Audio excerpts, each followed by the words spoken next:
Hello everyone. You guys able to hear me?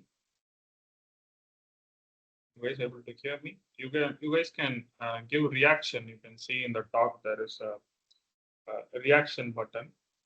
Okay. Fine. So welcome back. This is John from SloopStash, and I'm operating from Inceptor's office. And this is a kind of an cybersecurity and DevSecOps related workshop initiative we have planned.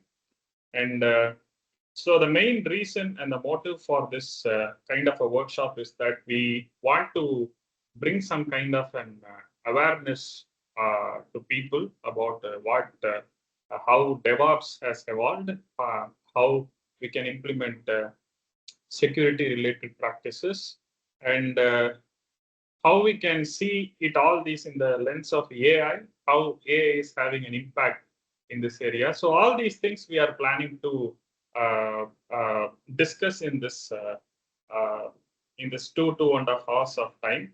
What I want is that you guys please be interactive. You guys can't unmute and speak because it's generally muted.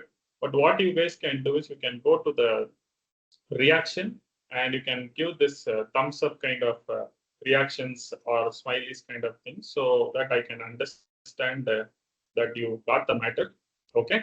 So this 2.5 hours will help you to get some kind of an awareness. This is not a kind of a complete technology learning. This is a kind of an awareness program. So you will get a lot of idea on what we are talking about. But kindly don't try to understand everything or the hands-on which I'm trying to show, because the hands-on which we are trying to show, maybe it's all just a bit advanced or something, but try not to get too much into it, but try to understand the concepts. Okay. So that is what we're going to have. So let me first start with the introduction. Am I audible, Shweta? Am I audible?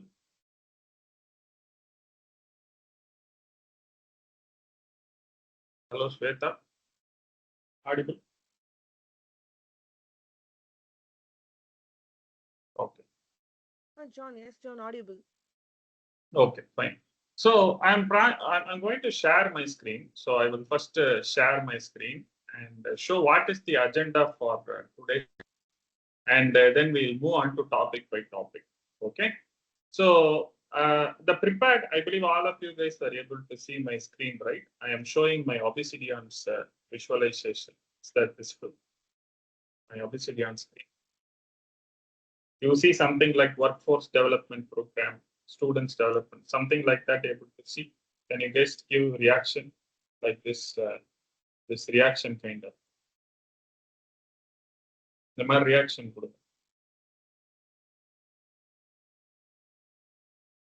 Okay, fine.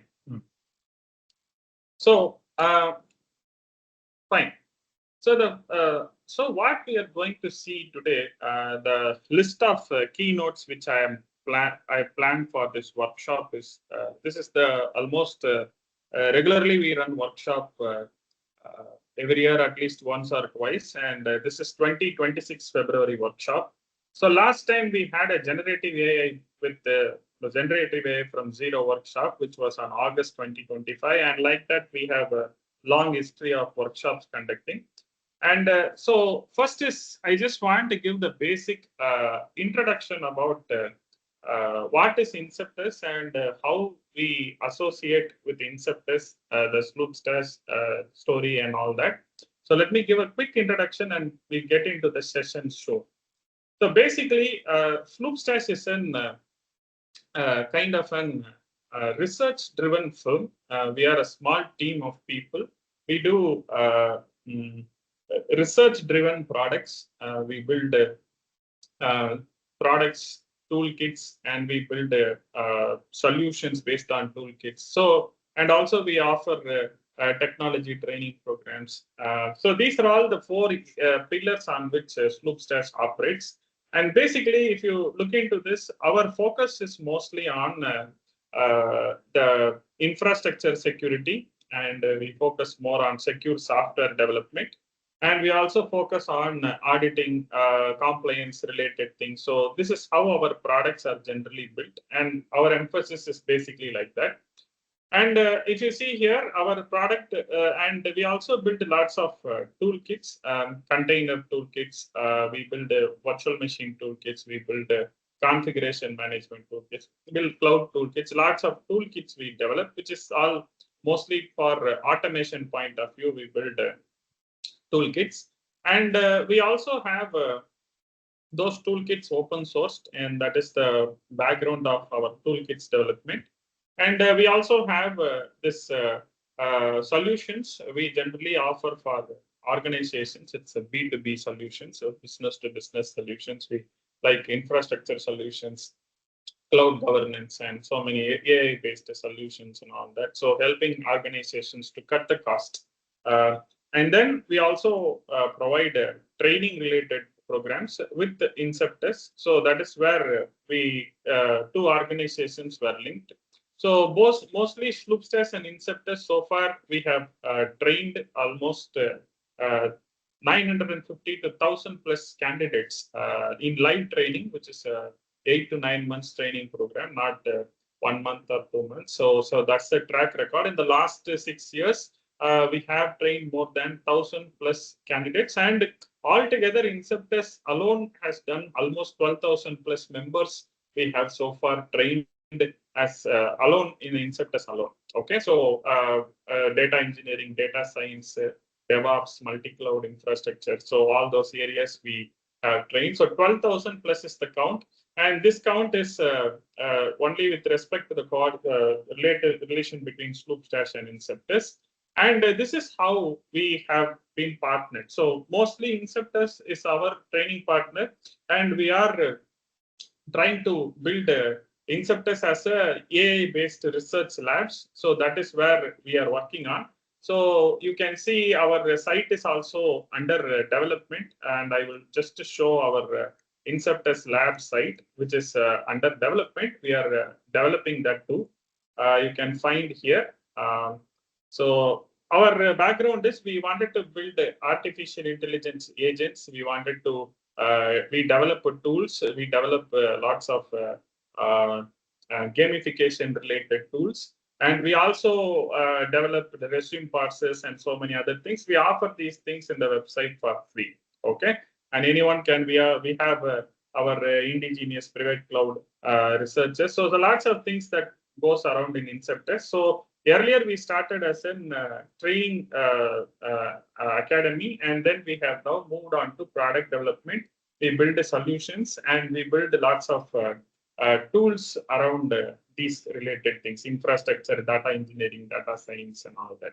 Okay, so this is where we both teams work together, and that's how we collaborate. So this is the brief explanation about how SloopStash and Inceptus generally partners and how we work together. Okay, so this is the basic introduction about both the companies. I can give the links of SloopStash and Inceptus in the WhatsApp. Sorry, I mean the chat. You guys can go, and whenever you have time, you can explore more.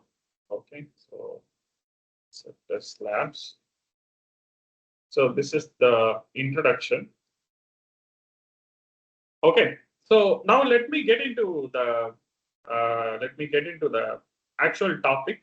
So today our agenda or the keynotes is like I'm going to start with some basic things which will be very easy for you. So here is the list of topics which I'm going to present today. Okay, so I'll be doing a couple of whiteboardings, and then I will be straight away going to do some hands-on implementation so that you guys will be able to see at least something how DevOps engineering correlates with cybersecurity, how artificial intelligence clings onto it. So all those combination, you will be able to get some idea at the end of the session. Okay, so first we'll discuss about this topic, which is what generally I tell people.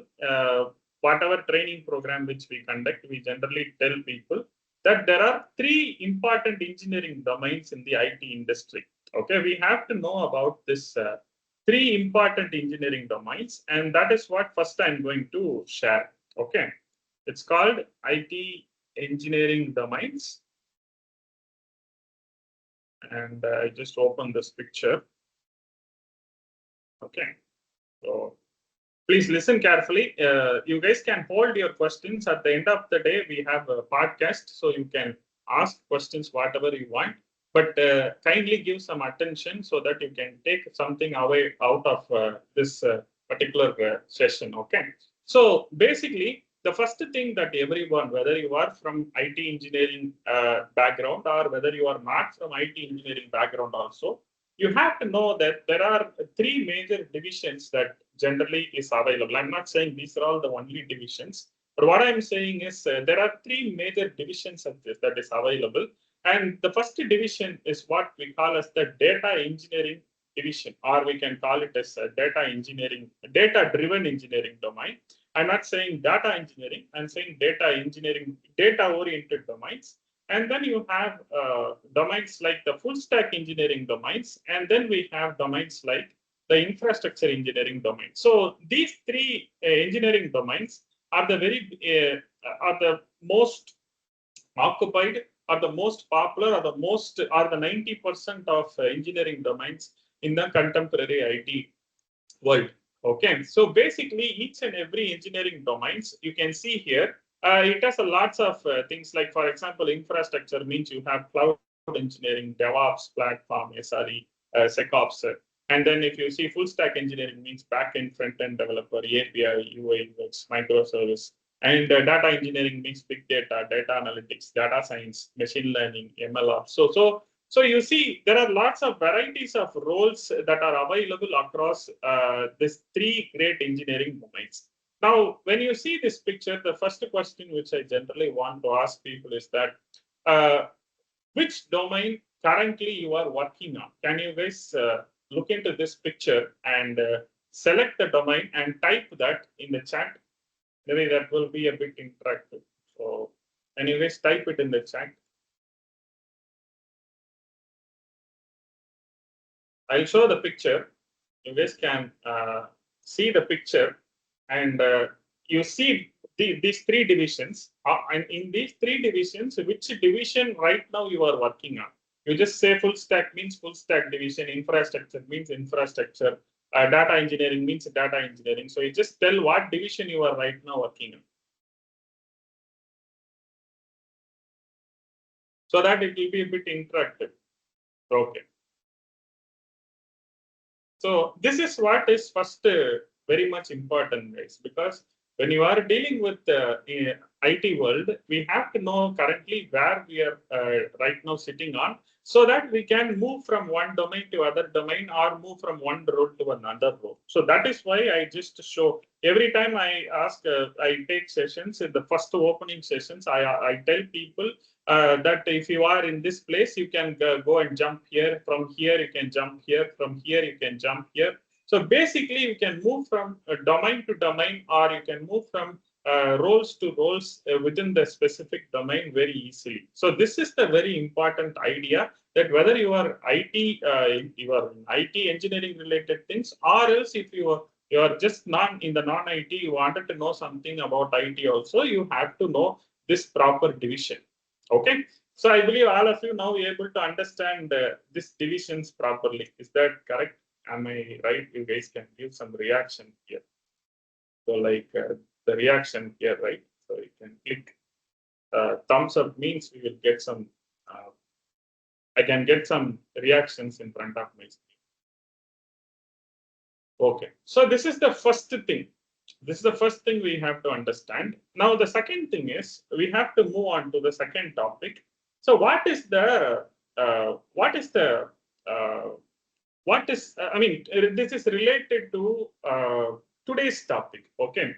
So, what topic we have provided in the WhatsApp group is, if you look into that, we told that this is going to be a DevOps plus cybersecurity and an artificial intelligence combined workshop. Okay, so that is what we told. So if we want to first get into the cyber security related space, there is a first important thing that we have to definitely know.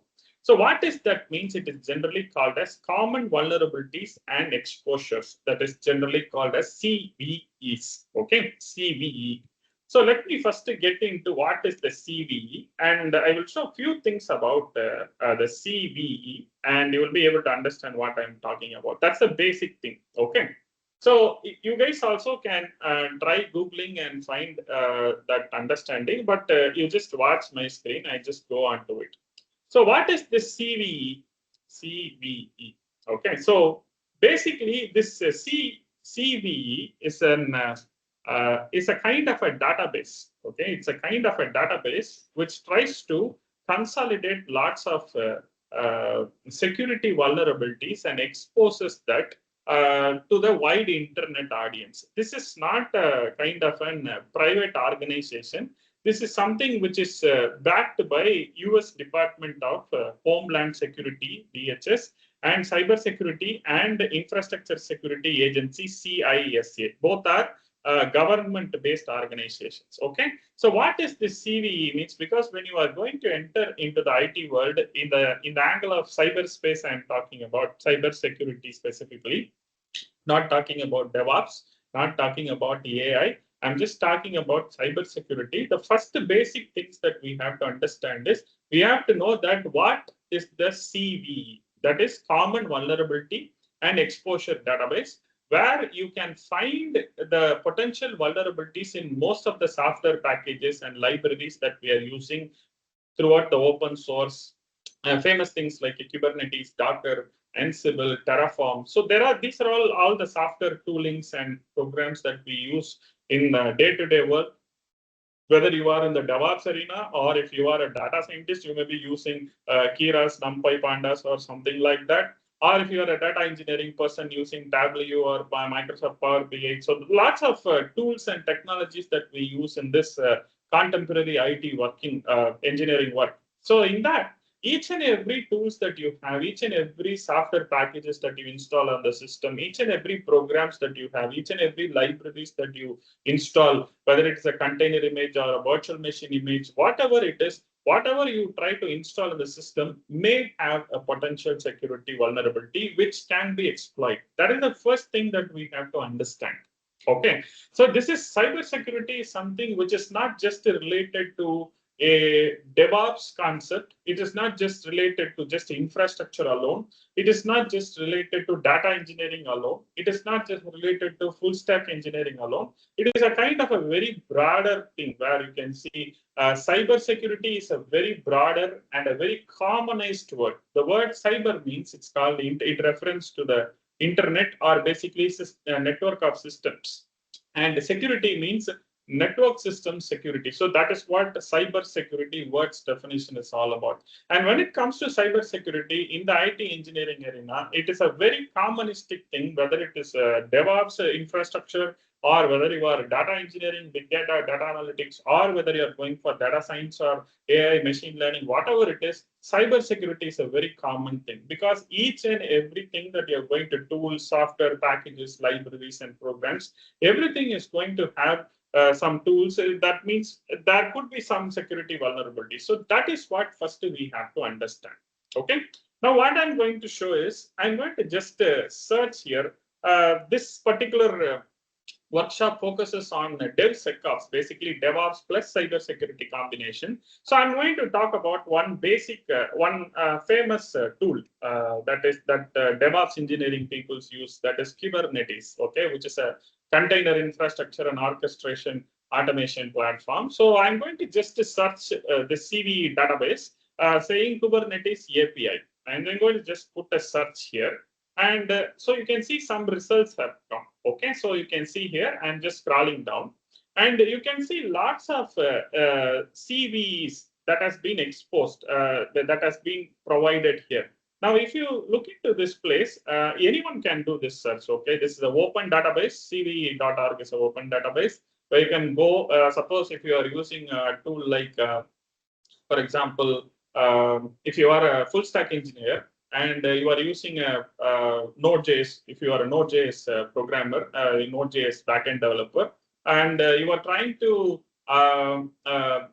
use a framework called Express.js, for example, and you wanted to know whether it is really secure and if there is any kind of potential security vulnerability available in this Node.js Express framework, you can go and try searching here.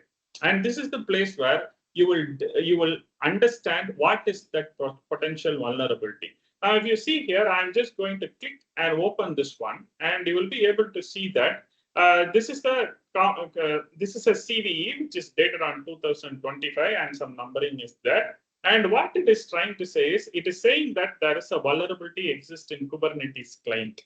Okay, which is a program, which is a Kubernetes client, is a kubectl program, which is a very famous command that very people mostly execute. Almost DevOps engineers, particularly DevOps platform engineers, they generally execute Kubernetes related commands almost every day. Every day they run this Docker tools, the Kubernetes and all. It's all very important things. And you can see that there is a potential vulnerability that exists in the Kubernetes client, which is the kubectl. And the kubectl interaction with the Kubernetes API server is having some kind of an issue. We can sit and understand what is the issue very detailedly, and we can simulate that exploit. And we also can see how we can fix, what is the fix that we need to do, what is the upgrade that we need to do. Okay, so basically any software in the internet, in the open source, any tools that you use, whether it is enterprise grade tools, even certain enterprise grade tools, whatever it is, you have to know that there will be some security vulnerabilities in every single software that we use and tool that we use, the library that we use, irrespective of the fact whether it is DevOps or whether it is data engineering or data science or machine learning or whatever it is. Every single toolings and softwares will have some vulnerabilities which can be exploited. So this is the first thing that we have to understand in the arena of cybersecurity. That is why I told that cybersecurity is something which is a very commonistic thing, and it is not something which is restricted to a specific engineering domain like a full stack or a DevOps or a data engineering. Okay.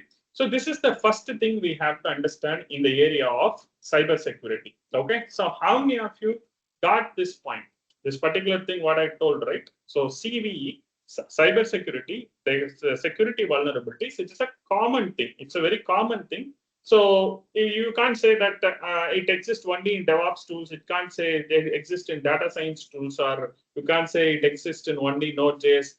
Ruby on Rails framework. So it's a common thing. It exists everywhere. Security vulnerabilities are everywhere. It can be exploited. Every software in the world, every single program or every single library can be exploited at some point in time. Okay. So how many of you got this point? How many of you now understood what is CVE? Can you guys give reaction? When the reaction it will be very interactive. Okay. So just try to give some reaction. So you also get the idea about the space of cybersecurity. Okay, that is the first thing that we have to understand. So now I will give the time for everyone to ask questions. Once I show the hands-on executions and all that, then we can go and maybe you can. I will be there even till 8:30 also if you want to ask questions. Okay, so now the next thing is we have to know. What is the impact of cybersecurity in DevOps particularly? Okay, because what I told is this workshop is not just cybersecurity. This workshop is about cybersecurity plus DevOps plus AI. Okay, so it's a kind of a combination is what we are trying to do. So how cybersecurity has impact across this DevOps IT infrastructure and how that affects the software supply chains is what I'm going to show in a visualization. Okay, this is a kind of a visualization which we are going to see first. Okay, now you guys have some idea about what is at least a CVE, and now we are going to see how that is going to impact, how the CVEs are going to impact the IT infrastructure and supply chains. Okay, so let me open up that picture also. Where is that picture means?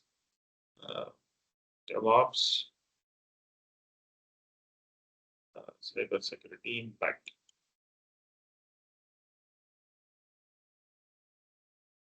1, 2, 3. Okay.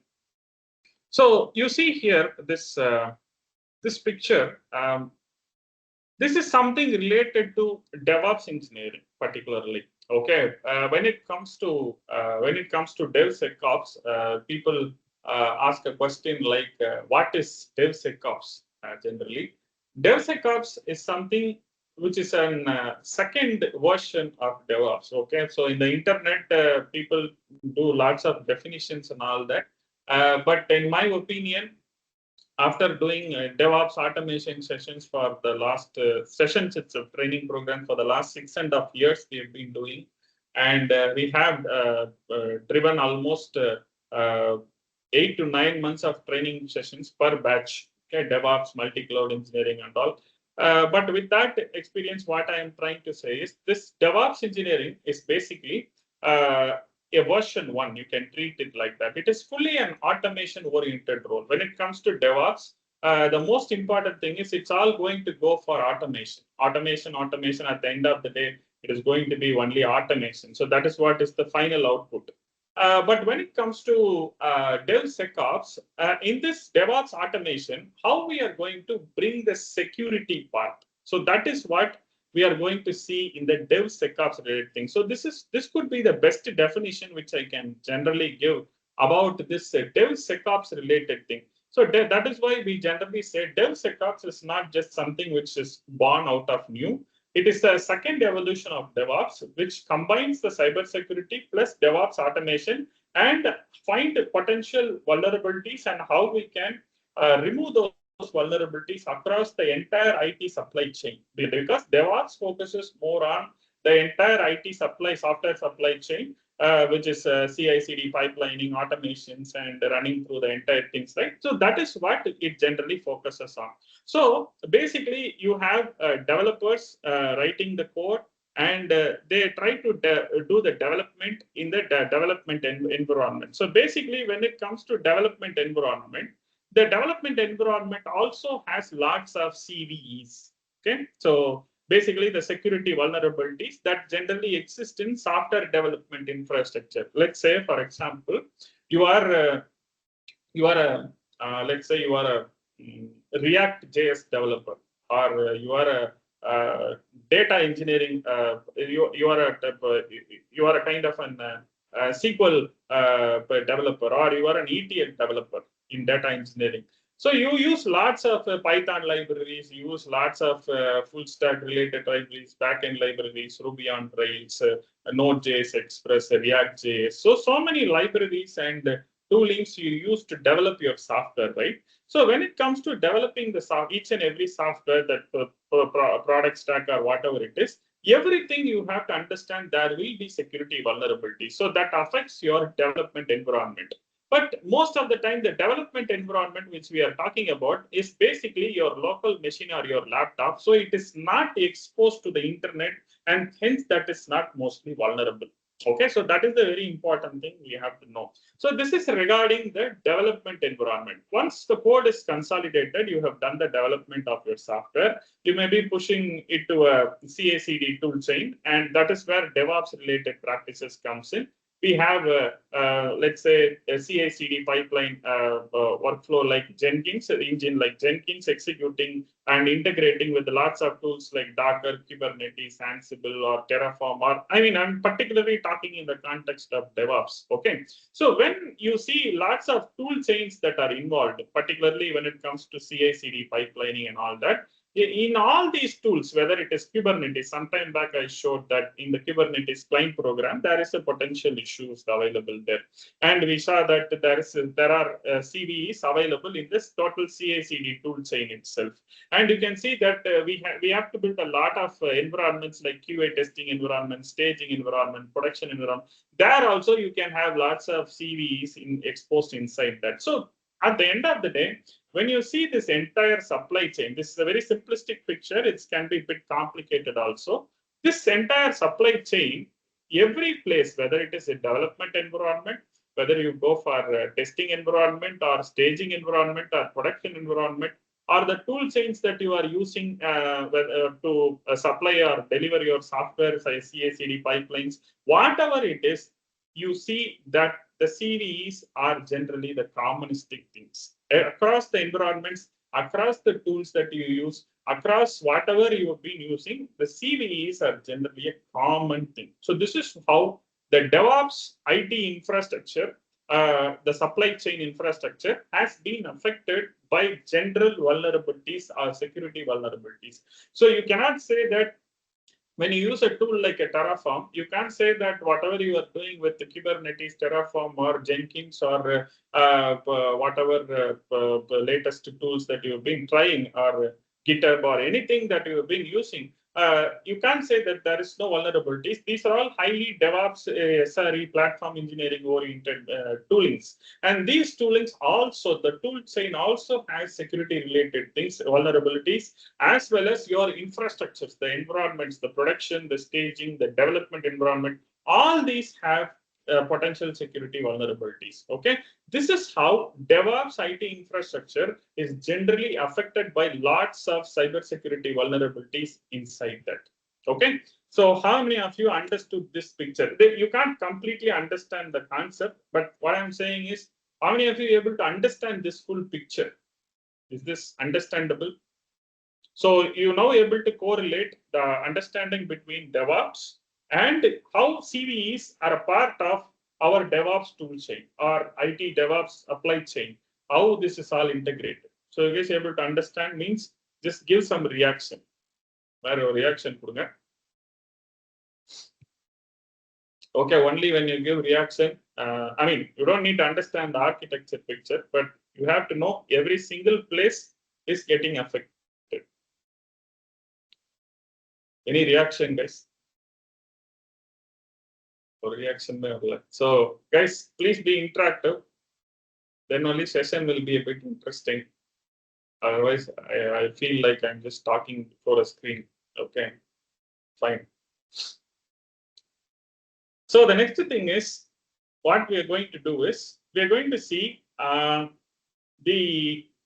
this is happening. I told that CVEs are a part of DevOps IT infrastructure supply chain. So how the CVEs are a part of DevOps IT infrastructure supply chains. Okay, so we have to see it in the angle of hands-on. I'm not going to do more of a whiteboarding. So I'm going to take one by one hands-on. Okay, so now please listen carefully. Before I do something, please listen carefully. I will show a small picture.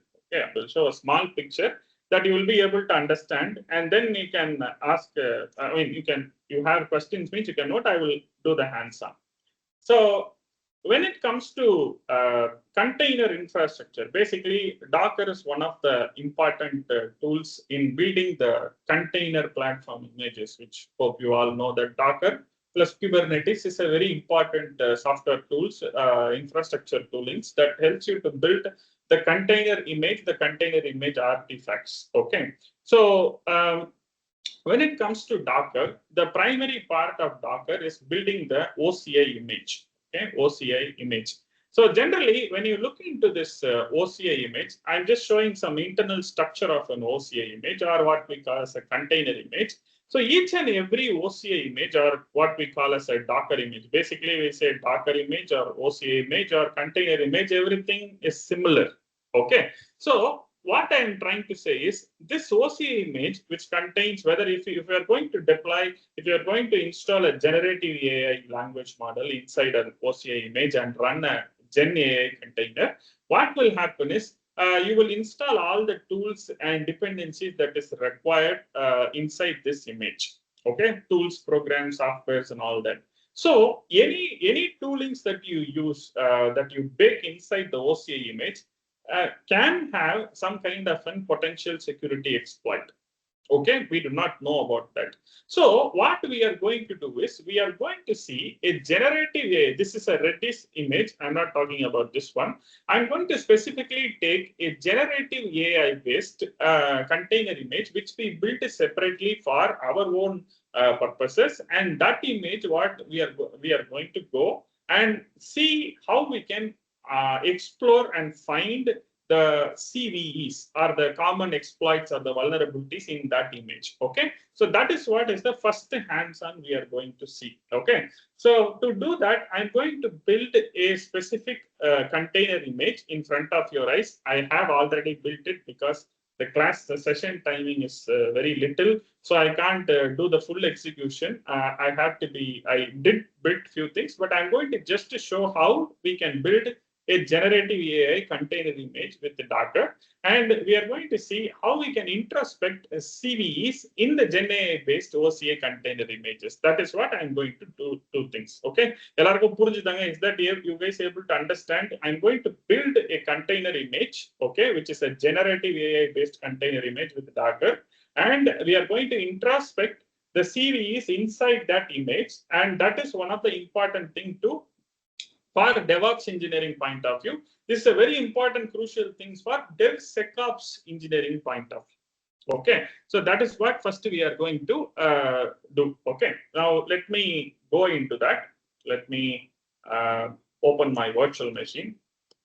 So this is my, you guys can see, this is my virtual machine. Okay, this is a SloopStash Ubuntu 24.04 server, which is running in my host in my laptop. And what I'm going to do is I'm going to now go and run a Docker image build command, which will build a generative AI language model framework called Ollama. Okay, Ollama is widely used by GenAI developers. So that is what I'm going to now run. Okay, so let me go to the, let me first walk through the image build command. Okay, so I just show that you guys cannot get everything, but you can understand what we are trying to do. Conceptually, you can get something out of it. Okay, so this is the, you can see in my screen, this is the that generative AI language model running framework, which is called as Ollama. You can search in the internet to know more about this one. And we have built this. This is built from scratch by our engineering team. And we built this specific generative AI language model executing container image for multi-platforms. Basically, we built for AMD processors, that is Intel chips, and we also built it for ARM chips as well. Okay, so Mac, Apple Silicon also can they can also build this language model runner and run containers out of it. Okay, this is slightly a DevOps oriented concept, but I believe this, I'm just talking in generically in terms of cybersecurity and combining the DevOps related things. So you have to always keep in mind that I'm going to talk in terms of cybersecurity, DevOps, and AI. So I'm going to combine these three things, how all these three things combine and how these three things works together. Okay, so three contexts I'm going to talk. So this is the language model executor Docker image, a Docker file. And if I execute this Docker file, it will result in the Docker image creation. Okay, so I have already built this because in the class time, if I build it, it takes a lot of time. So I'm going to just run that Docker image command and a Docker image build command, and it will result in a Docker image creation. Okay, so that is the image. We are going to go and scan and find the potential CVEs inside that. Okay, so now the image is the code is the Docker file is available in this path. You can see here there is a path called image Ollama, and in that path you have a Docker file available here. And this is what I'm going to execute now with this command. Okay, so let me run that command. You will be, it's a standard Docker command, and I'm going to just execute it. I'm copying this one and going to execute that one. And you see here already I have built that image, so you can see the output as just like that came from the cats related layers. But so because that process is a time-taking process, so I have already built the Ollama's generative AI image. And you can see here once the image is built, you can find this thing in the Docker image ls command.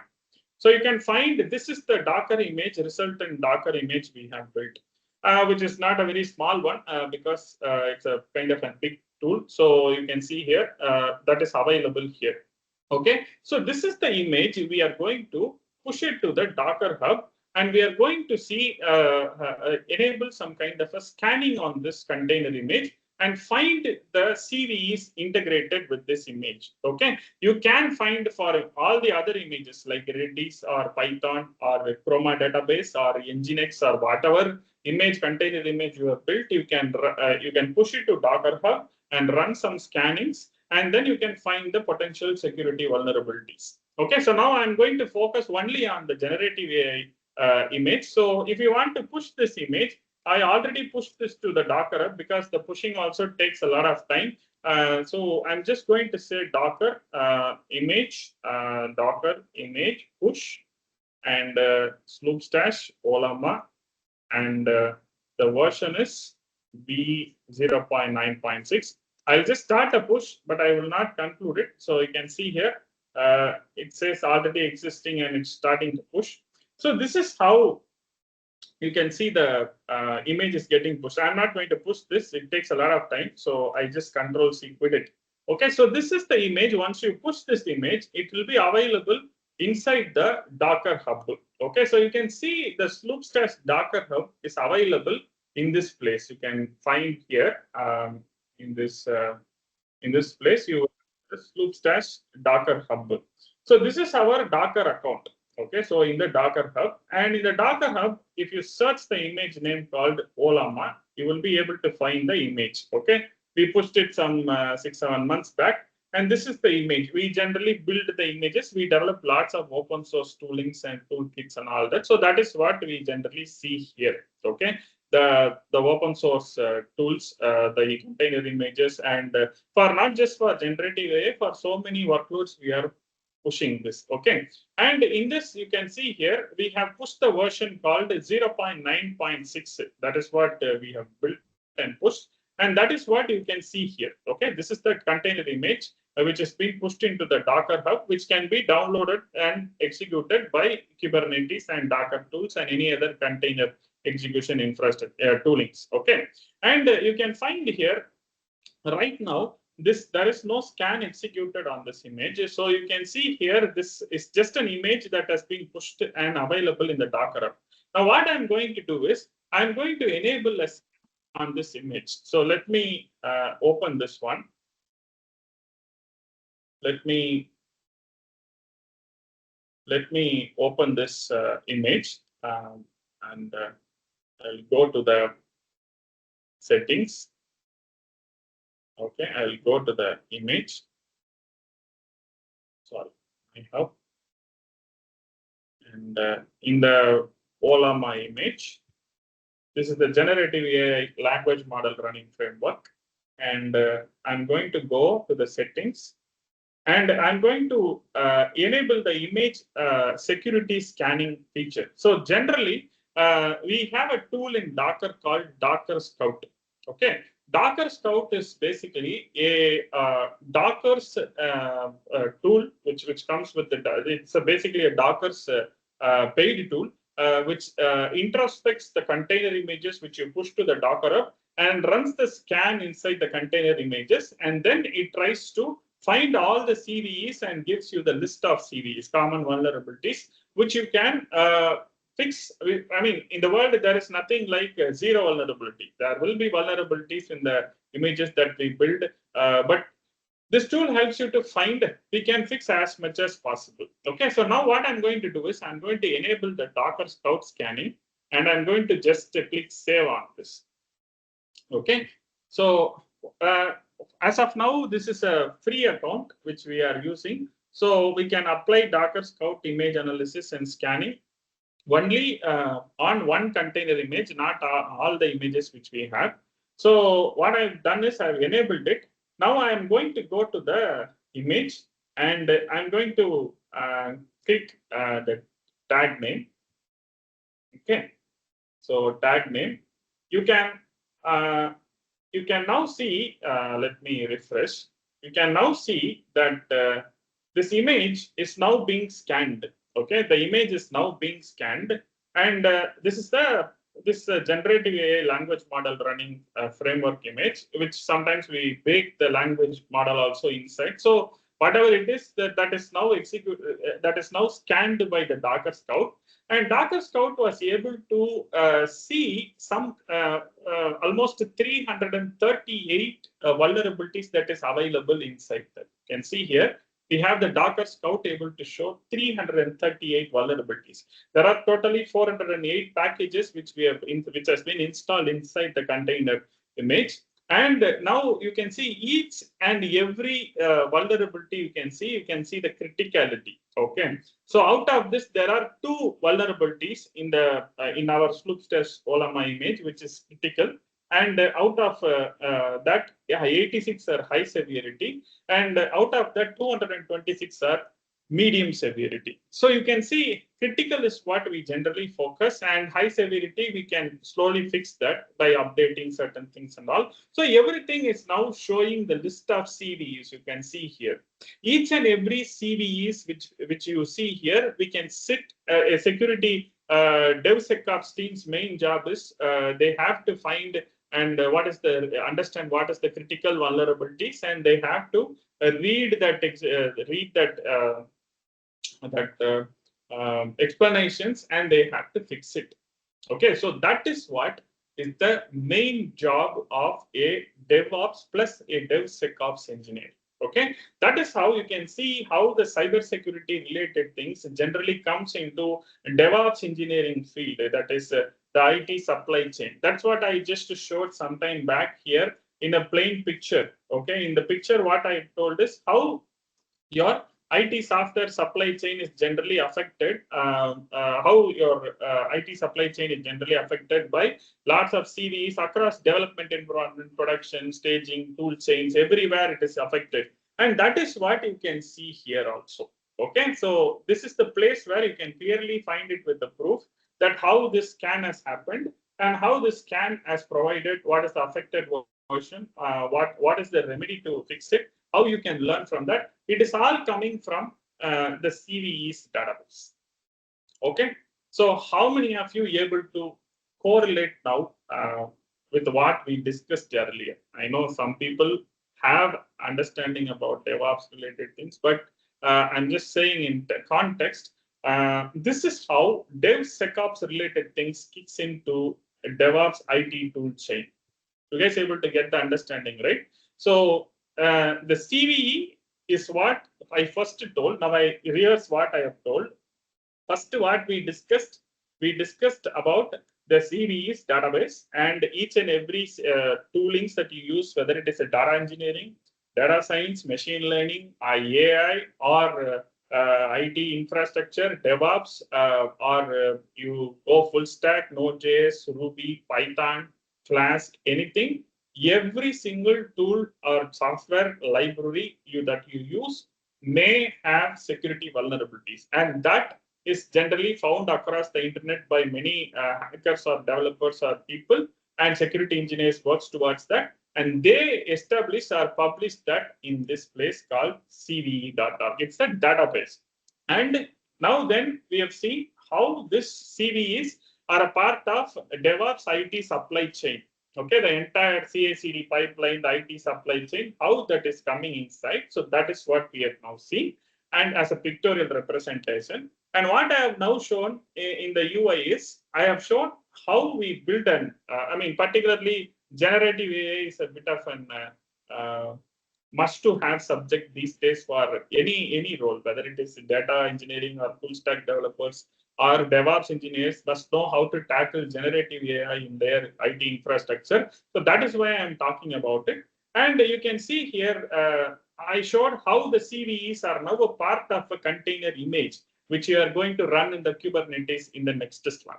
So you guys can able to get a clear correlation how cybersecurity, how AI, and how DevOps, particularly DevOps and cybersecurity, are now getting integrated, and how AI related things is also getting impacted inside this. So this is how you can understand the need and the awareness about, or the rise of the version 2 of DevOps, which is called as DevSecOps. This is how DevSecOps started to evolve.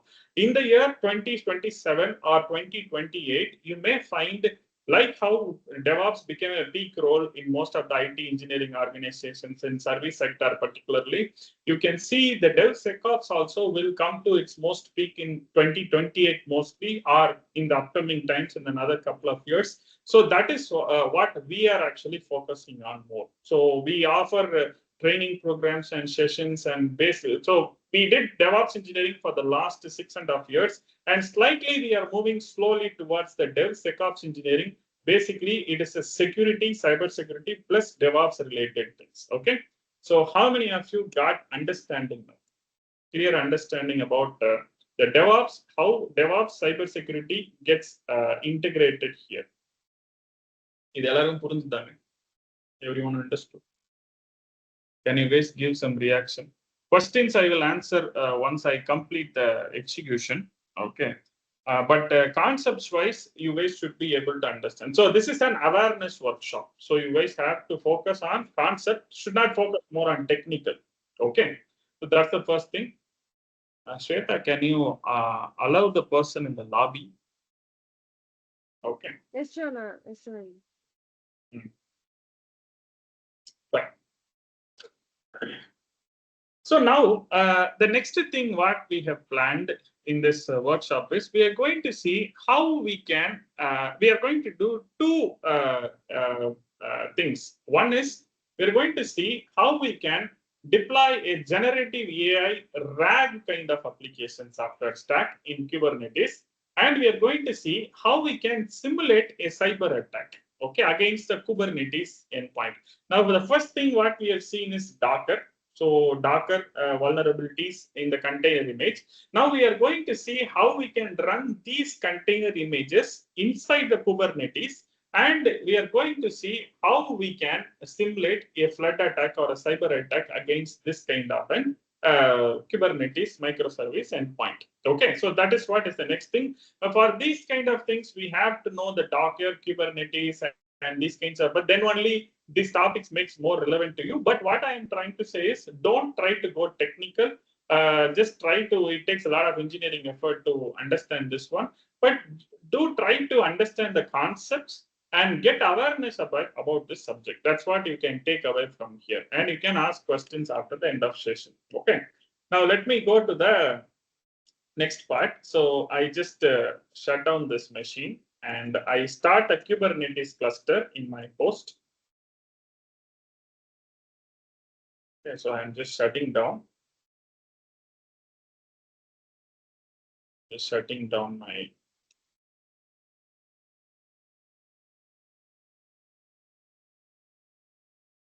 okay. Fine. So now I have a Kubernetes cluster, okay, so which is also virtual machines, a multi-node cluster deployed in my built in my host laptop itself.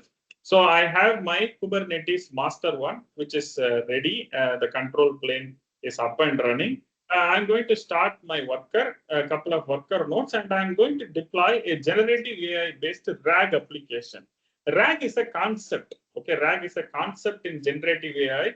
But I'm not going to talk more about the RAG concept and all. I'm going to talk about how to deploy in Kubernetes and how to impact what is how we can generate a cyber attack against that particular Kubernetes network endpoint is what I'm going to simulate. Okay. So let me first start both the worker nodes. I just start the worker nodes, Kubernetes. Let me go to the documentation. I come here. So these documentations are open source. So you can go to the SloopStash website if you want to try these things. You guys can go and try. The documentations are openly available. These are all open source toolings only developed by us. So you can use these things for your organization also. Okay. So I go and start Kubernetes worker nodes. One. And,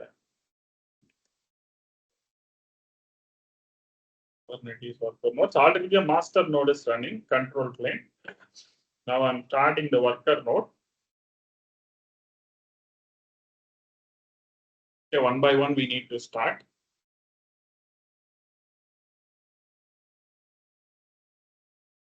And by executing the cyber attack, I mean, simulating a small kind of a scale cyber attack, you will be able to see how Kubernetes network endpoint goes down. Okay, so that also we are going to see. And these are all the real world threats we are dealing. Okay, cybersecurity in the sense, as I told in the beginning, it is a very broad thing. Okay, so we are applying cybersecurity in the angle of DevOps engineering and IT infrastructure engineering arena. Okay, and along with some AI related contexts. Okay, so we have to understand what we are doing. So the node is getting started.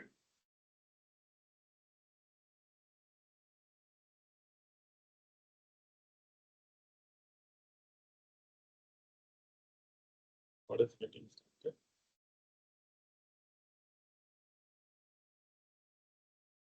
And the first machine is up. I'm going to SSH. And going to start the second machine, that is worker 2.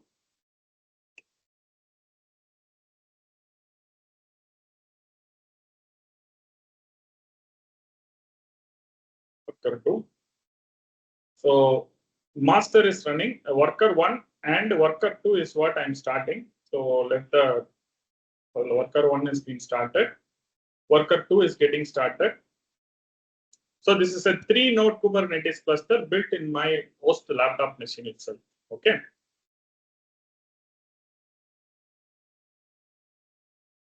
It's starting.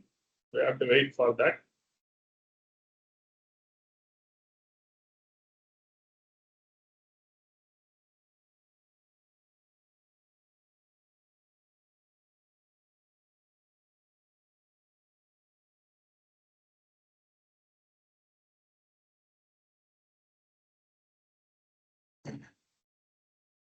So once the worker machines are joined, you can see the worker nodes goes to ready state. Okay, Kubernetes worker 1, ready state.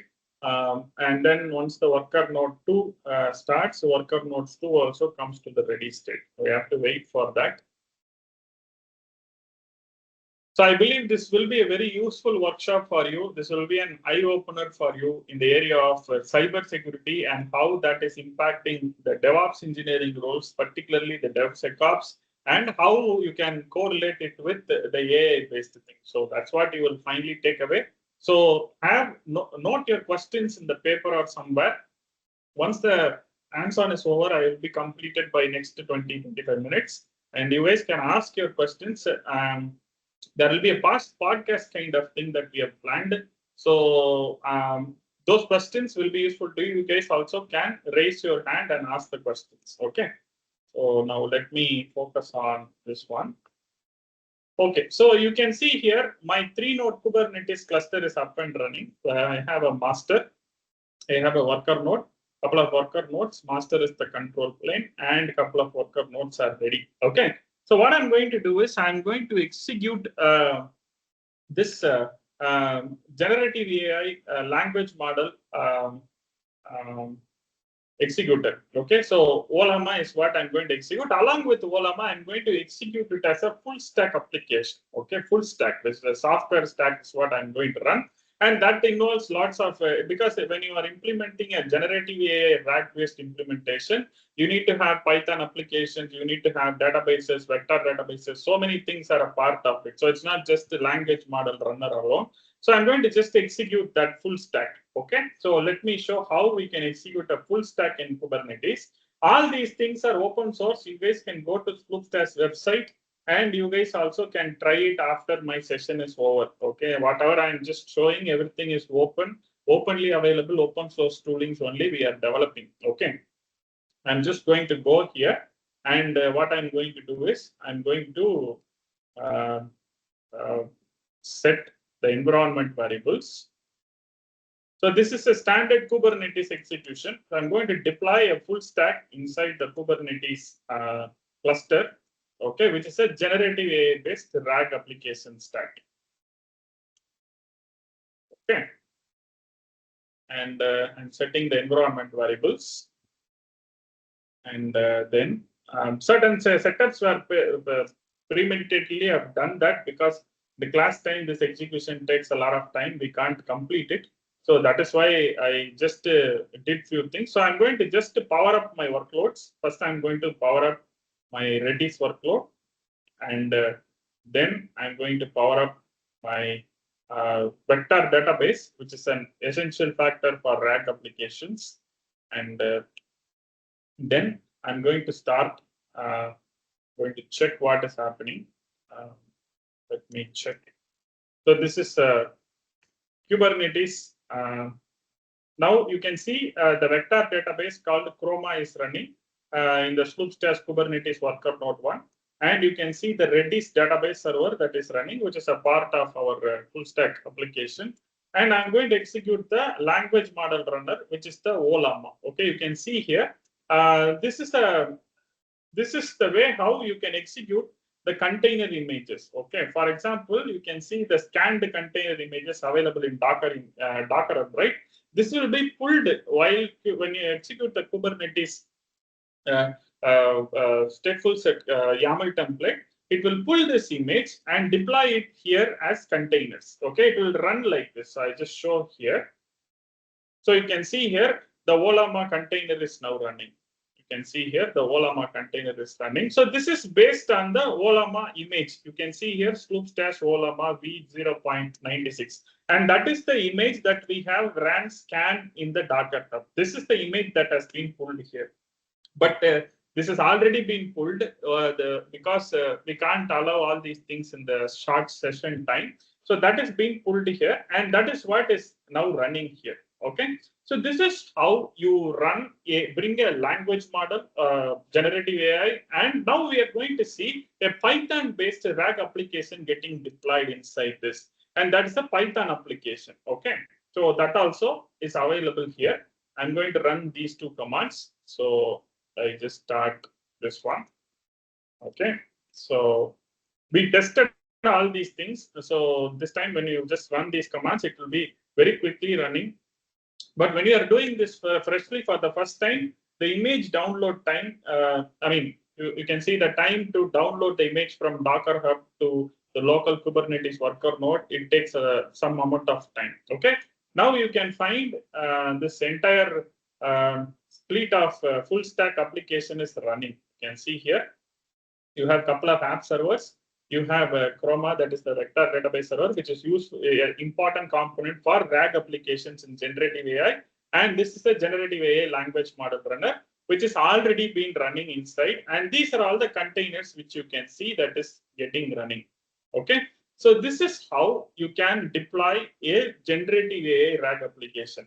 Now I'm going to access the application. To access the application, we have the URL given here in the website itself, documentation itself, you have the URL. When you click that, you will be able to see a neatly built application stack opening. That's the UI front-end user interface. And you can see this is an application stack. We have added some text documents inside this. And you can go here and ask this RAG application to tell about SloopStash and Inceptus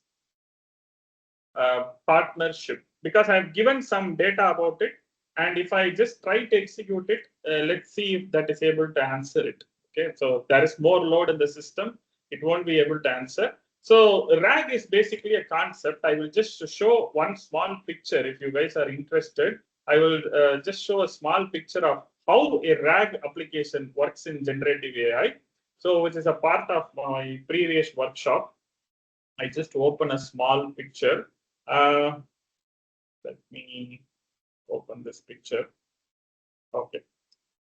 So you can see here, generative AI-based RAG applications. Normally, when you look into a language model, the language model does not contain anything about the SloopStash or Inceptus. Okay, it contains it's a machine learning model that has been trained with the general data that is available in the internet or various sources. Okay, so it doesn't know anything about John or doesn't know anything about Inceptus or whatever, how we are related. So we need to provide that context to the particular, I'm not detailedly explaining. I'm saying just we need to give the data, particularly the context for the generative AI language model about us. what we are doing. So if we give enough data, it will try to convert that into a vector embedding and stores. And whenever you try to ask a question about it, well, what is the SloopStash Inceptus partnership?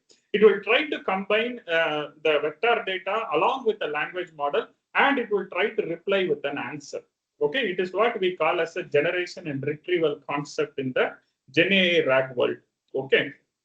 So we can do it in a very large scale, but what we are doing it is basically a small scale RAG application. So if you look into this output, I believe you guys got some output, right? I just ran something. So the output is SloopStash collaborated with Inceptus in enabling training programs and placement. So this is an application's output that is coming, okay, from the Python RAG application. Okay, so this is all running inside the Kubernetes cluster, okay, as containers. You can see here, whatever we are seeing here, it's all running these app Python apps, the Chroma vector database, and Nginx web server, the language model runner, Olama, Redis.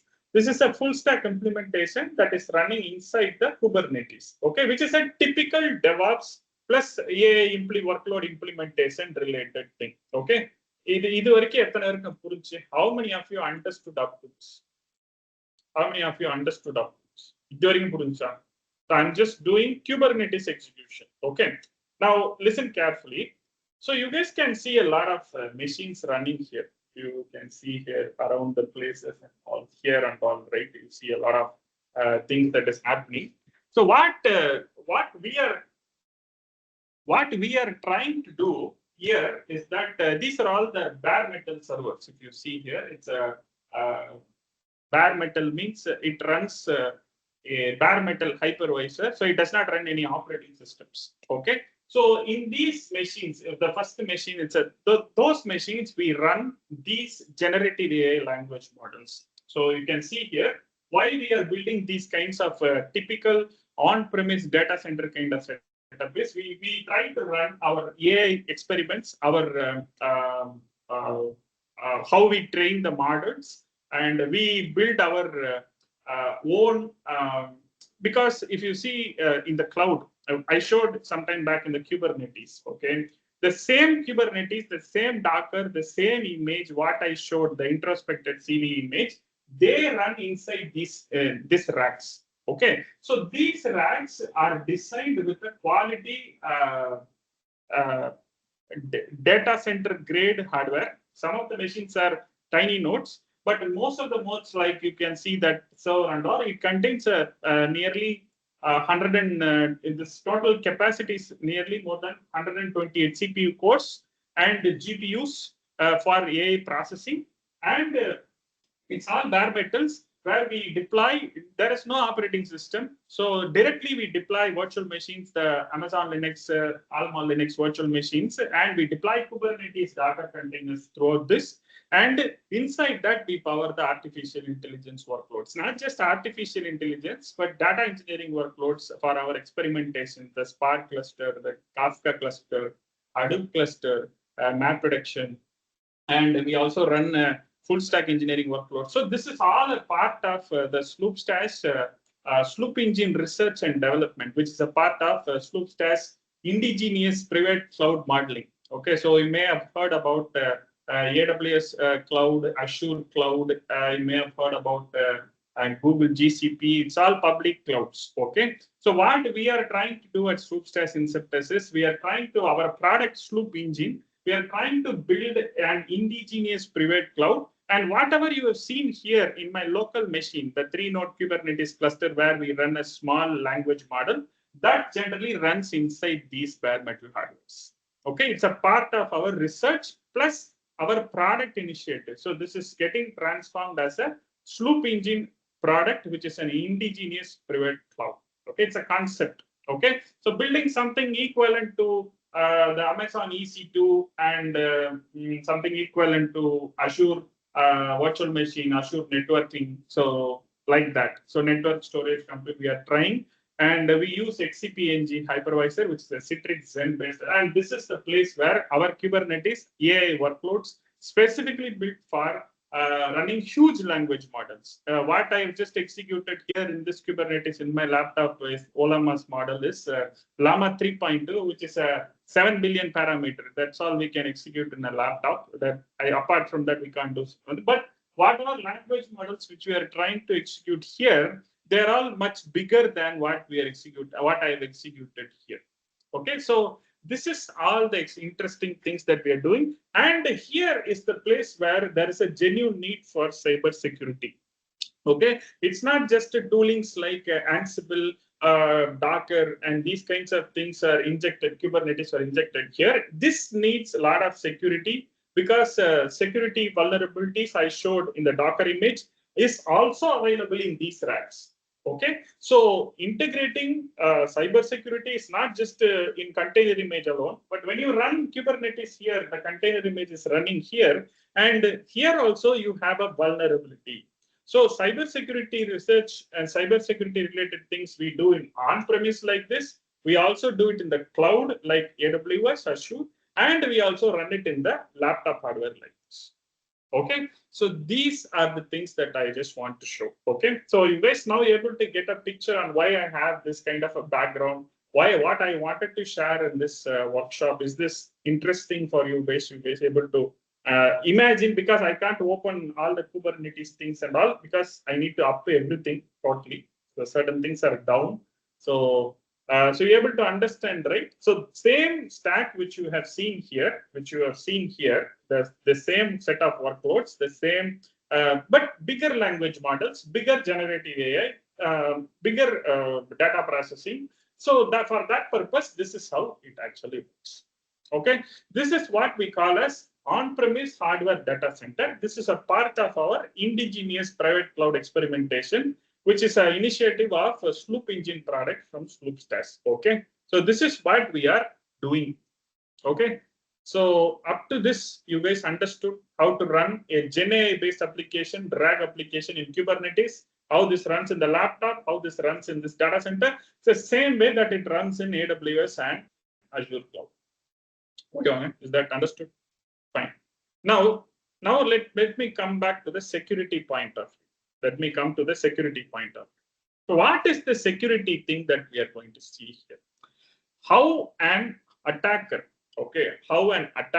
I mean, I'm not going to do some ethical hacking or script injection, more penetration and all. I'm not going to do. But what I'm trying to do is I'm going to simulate a small scale flood attack on my Kubernetes network endpoint. Okay, which is running in my laptop, not in here. So let me just open that. Okay, let me just open that. So you guys see here, this is the Kubernetes.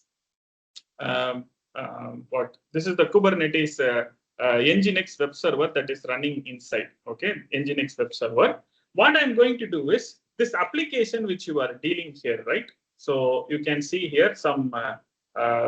I don't need to fill the form. Just click here. So when I click here, the application is properly loading. There is no lag. There is no glitch inside this application. So what I'm going to do is I'm going to simulate I'm going to simulate something called as a flood. Okay, it's called flood. It's called HTTP flood. So what I'm going to do is I'm going to simulate an HTTP flood, which is going to hit the Kubernetes microservice network endpoint. What is the microservice network endpoint? You see here, Kubernetes exposes every single service as a Kubernetes microservice. It's an object in Kubernetes. And you can see here, one service is exposed in the port 30,001. That is the Nginx service, through which we are accessing this application, UI, of the full stack, the generative AI RAG application. Now, what I'm going to do is I'm going to target this Kubernetes network endpoint, okay, which affects this Nginx web server and cracks the app down, and you will be able to see timeouts happening here. Okay, it's a small scale flood attack. Okay, I'm just going to hit, it's a kind of a DDoS, okay, distributed denial of service. This is how your DevOps infrastructure, IT infrastructure can be targeted. Why I am talking again about this? Because our context is DevOps Cybersecurity, which is equal to DevSecOps plus artificial intelligence context. Okay, now I'm going to the DevOps IT infrastructure is running now. Okay, but what I'm going to do is I'm going to target this DevOps IT infrastructure and bring down the Kubernetes network endpoint or crack it with some flood, small scale flood, and so that the app will be not accessible for the legitimate customers. It's running locally, but if it is exposed on the internet also, it's the same concept. You have to think about it. Okay. Now, what I'm going to do is I'm going to use a tool called Apache Benchmarking. It's called AB. Okay. There are lots of tools that is available in the internet, in the open source to simulate this kind of layer 7 based attacks. Okay. So many tools are there. This is also one of the tools, which is an old tool. So I'm going to simulate some kind of 25,000 requests. It's a command line tool. I'm going to simulate 25,000 requests against this Kubernetes network endpoint. This is a Kubernetes network endpoint, which is what you are accessing it from the browser. You can see here. Okay, so when I simulate this request, you can see at some point in time, if I keep it like maybe 10 concurrency and 25,000 requests, and you can see that app getting cracked, I won't be able to access the app, or some slowdowns will happen. Okay, this can even put my laptop into hanging mode, but nevertheless, we just try this one. Okay, so this is a simplistic, most simplistic, a small scale layer 7 HTTP flood attack. Suppose if I am a hacker and I wanted to try this throughout, I may be booting more machines like this. You can see here, these are all bigger capacity machines. If I'm going to hit a real-time network-based endpoint, Kubernetes or whatever load balancer endpoint we have, cloud endpoints, whatever it is, and I'm going to target that, means what will happen is I will be booting so many machines like this and target it. When I target it, I will be cracking the entire business down. Okay, which is a type of a distributed denial of service, DDoS attack. Okay, so to bring the competitor's site down, that's a illegal thing. But what I'm trying to show is this is all the part of cyber attack, or maybe this is part of a cyber crime. So that is why we need cyber security. Okay, DevOps IT infrastructure plus cyber security is what we are focusing. And I'm going to just generate a small cyber threat against my Kubernetes network endpoints. Okay, so you are going to see it, and let's see what is happening. So I'm just executing that. Okay, I'm just executing it. So this is going to generate some 25,000 requests against this. So when I run this, I'm refreshing it here. So at some point in time, you will find my app should crack. Okay, I'm just hitting it. It's not cracking so far. Loading. You can see here. You can see I was hitting the application frequently. I'm a legitimate. Imagine I am a legitimate user. I'm hitting the application. So far, the output was coming. But now, when I just try to keep on hit the application as a legitimate user, I couldn't able to load the application data. The data didn't come. It said not available. Why? Because we are targeting it with the flood. So some 2,000 plus request has been there. Because of the load that is being available in the machine, you can see that the app is now not delivering the content. You guys see? And we can simulate more like this. Once again, I will try this again. Okay, so with another streak. Okay, so let me try some 10,000. Okay, let me some 10,000 and let it run. Okay, again I will show that. So this is a very small scale, very simplistic flood. Okay, HTTP layer 7 flood. Again I am hitting refresh. Again I am hitting refresh. Now you can see the application is loading, and now you can see that bad gateway came. The application has been load balancer network endpoint has been cracked. You can see here small cracking. Okay, it's not very huge cracking. Small cracking. You can see that the response is coming from Nginx, and Nginx couldn't able to handle that.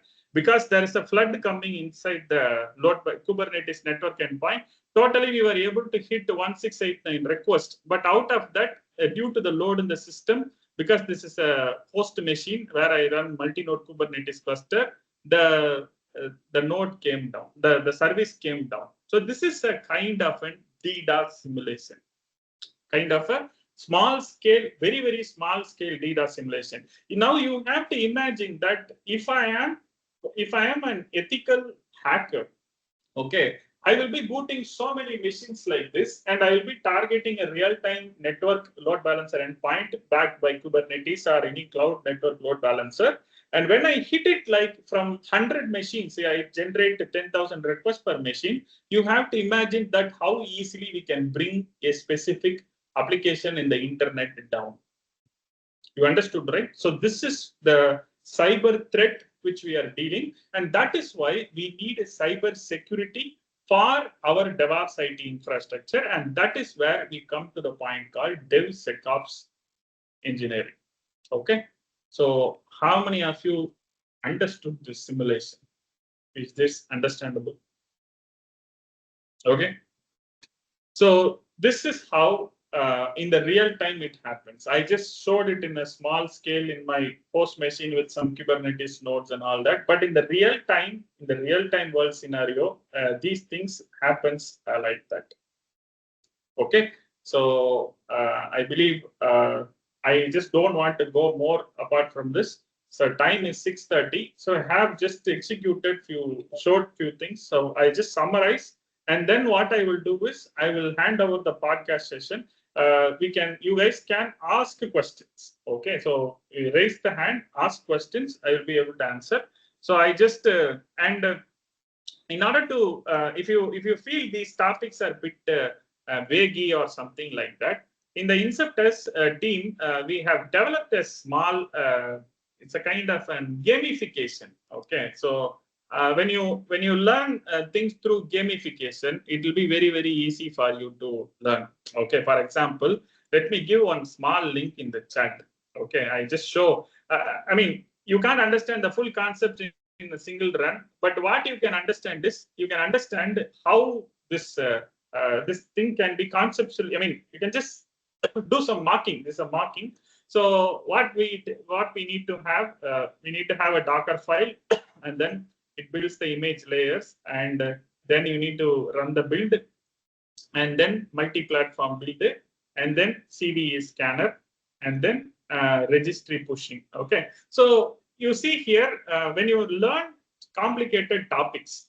When you learn complicated topics, we make. I mean, whenever we do any courses and batches and all, we generally, our team helps us to build these kinds of toolings. Okay, small tooling. It's not perfect, but what I'm saying is these toolings helps our candidates to learn the concepts, complicated concepts, bit easily. Okay, this is just like a gamification where you can go and explore on your own and learn something. I'm not saying 100%, but you get the concept out of it. Okay, these kinds of tools helps you to whatever I showed in the hands-on and all that and all will give some understanding. Okay, conceptually by technically and all that. But if you want to learn it in a playful way, these kinds of small tools are there. Okay, you can search that in the Inceptors lab site, and you can also see that. You can even see we have some Kubernetes RAG-based implementation that also we have tried to do some gamification. It's just it's a mock. It does not work. Okay, but it just helps you to know what is first, what is second, what is third, like that. Okay, and that is what we have now available in this place. Okay, you guys can help yourself with all these things and just play with all that, and you will be able to understand a lot of things about these kinds of things. Okay, so I just gave these links. You just use these things. When you have time, you can try all these things. Okay, so this is how learning is made fun. And now I think I'm going to stop. So my session is over,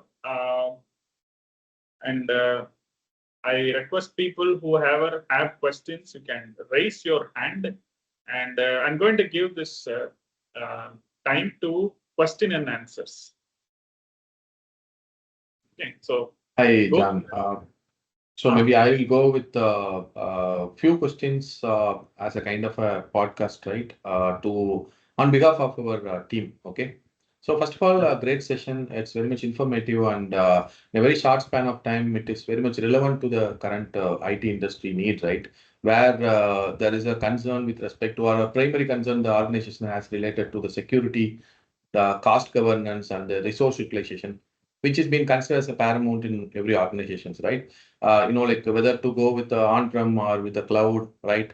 All these kind of the key questions what organization has, especially in this world of data, right? Especially when we are considering about the like a cloud or AI engineering, or in fact even in a data engineering world also. So thanks so much for bringing a lot of insights in a very short span of time, right? I know like at the very high level or at the level of understanding about the Docker or Kubernetes or including the vulnerability attacks and all, people might have got some idea about like how the things are working, right? Very, very quickly you're getting the infrastructure spanned and which got, like even production is also in a very short span of time. It's a great thing to see.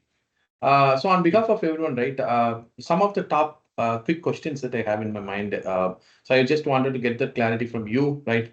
Since you are into the both the era of the IT and in the DevSecOps, right? So let me go with the first question. So we're all aware, like we are in the IT era, right? The especially in the AI side, the growth is very huge, right? And how you are envisioning, or can you give some side or light about like how the AI and DevSecOps are complementing and supplementing each other, and how they are growing in a real time currently, right? In the current IT market. Now, as we have seen in this execution itself, originally we had this DevOps related things, the containerization and all these kinds of things. And slowly when AI came into the picture, we brought AI-based workloads, particularly language model execution, RAG implementations, AI agent kind of things. And we built it into the IT infrastructure like containers, virtual machines, and all that. Okay, so that's the DevOps way of doing.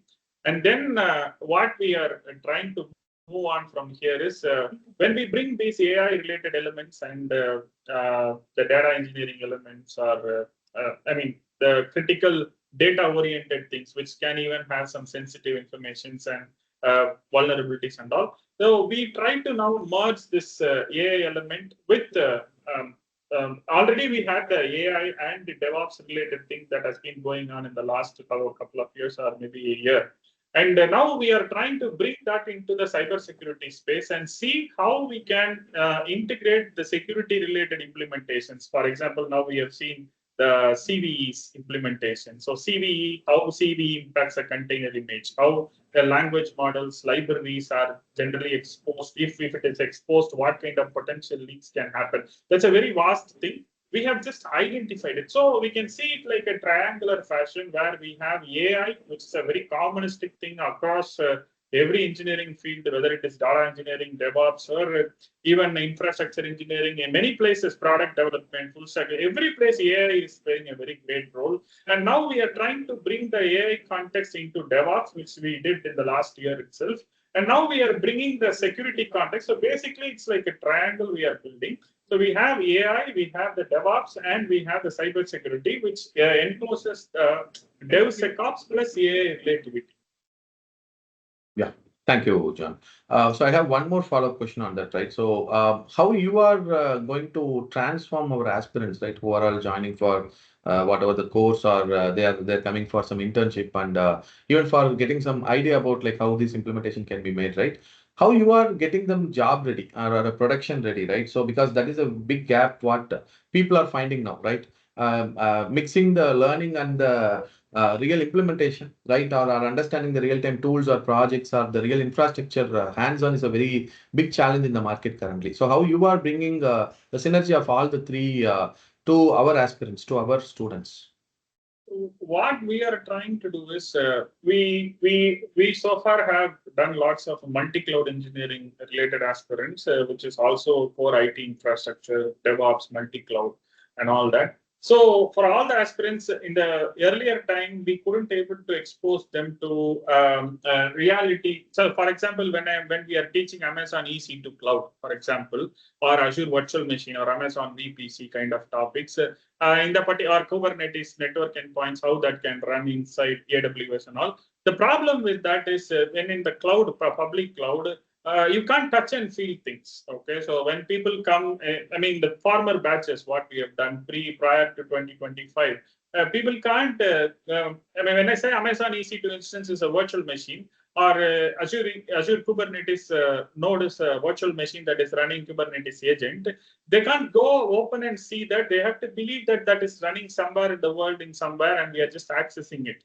So that is one major roadblock in learning things. Okay, but what we have tried to consolidate is we try to these days we have our own data center related setups, and we run all these things. They can come, touch, and feel typical data center grade components, and they can open and see the dashboards.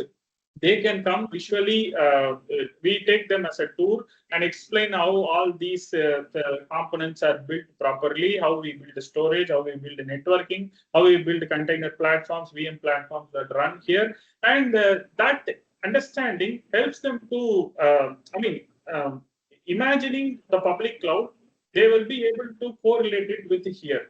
So this is how their understanding becomes very much crisp and clear. So they know that that same Docker container which they are building is running in their own laptop, and the same container running in this on-premise hardware, the same container is running in the AWS cloud or Azure cloud. So you can see different infrastructures, in fact, hybrid infrastructure, where all these toolings are coming into the same tooling, same concept, same container, same images. But the only thing is the infrastructure changes. So hybrid infrastructure is opening up them, and that is how people really get into the fact. And I believe that is the best way to bring them job ready. And that's why we have this workforce development program, which is a part of our training initiative. Yeah, thank you, John. I have one more final question, right?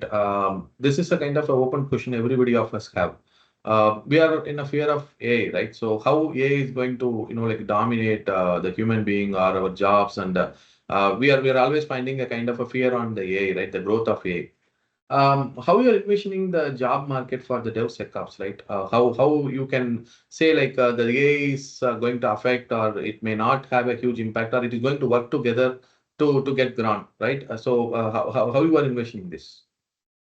Now, in the year 2024, June particularly, I was discussing with my DevOps aspirants in the batch time that there was a major layoff that went in Cisco, Intel, and we have seen another company, which is a very massive layoff. It happened in 2024, July or August time. It was a very massive layoff in Intel, in fact. So when that layoff came, all the CEOs who are a part of that bigger hardware engineering infrastructure companies, they told that they are going to focus on three important things. The keywords are very important. One is the automation. Second is cybersecurity, and third is AI. So automation, AI, and cybersecurity. So these three are the things that their primary focuses is on. Okay, in 2024, that they gave that explanation. Okay, so what we have formulated, told people in 2024 is that in 2026 we will bring a combination of automation, a cybersecurity, and then AI. Okay, so that is what we are gearing up. It was something which was struck in 2024, and I was preparing for that. And now is the time that we have come across this course, which we have been starting tomorrow, actually. And you can see that I think we have already populated the announcement. So the three things which we are trying to execute, which is the combination of automation, which is a combination of cybersecurity, which is a combination of artificial intelligence. That is what our DevSecOps engineering is going to do. Okay, so basically, which is going to cover the on-premise data centers as well as multi-cloud, plus cybersecurity and how AI is getting impacted. So that is what is the triangle which we are trying to solve in this DevSecOps engineering course. And this is how we can make our aspirants more ready, future job market ready in the next upcoming couple of or 2 or 3 years when DevSecOps becomes a peak. They will be able to be in a better position, like our former DevOps aspirants who was there in 2021, 2022. They got their peak in 2024 or 2025 or 2023. So that's the same strategy we are trying to follow here. So that's why we are starting our DevSecOps by tomorrow, from Sunday onwards, from tomorrow onwards. Great, John. Thanks for the great explanation. Guys, those okay, Gokula Kannan, I'm unmuting you. You can ask the question, Gokula Kannan. You raised your hand. Whoever asks questions, please raise the hand and ask question one by one. Okay. Gokula Kannan, I have unmuted you, allowed your mic. Okay, let me refresh and come back. Once again, I think. Shweta, can you unmute Gokula Kannan? Shweta? Yes, John. Can you unmute Gokula Kannan? Okay.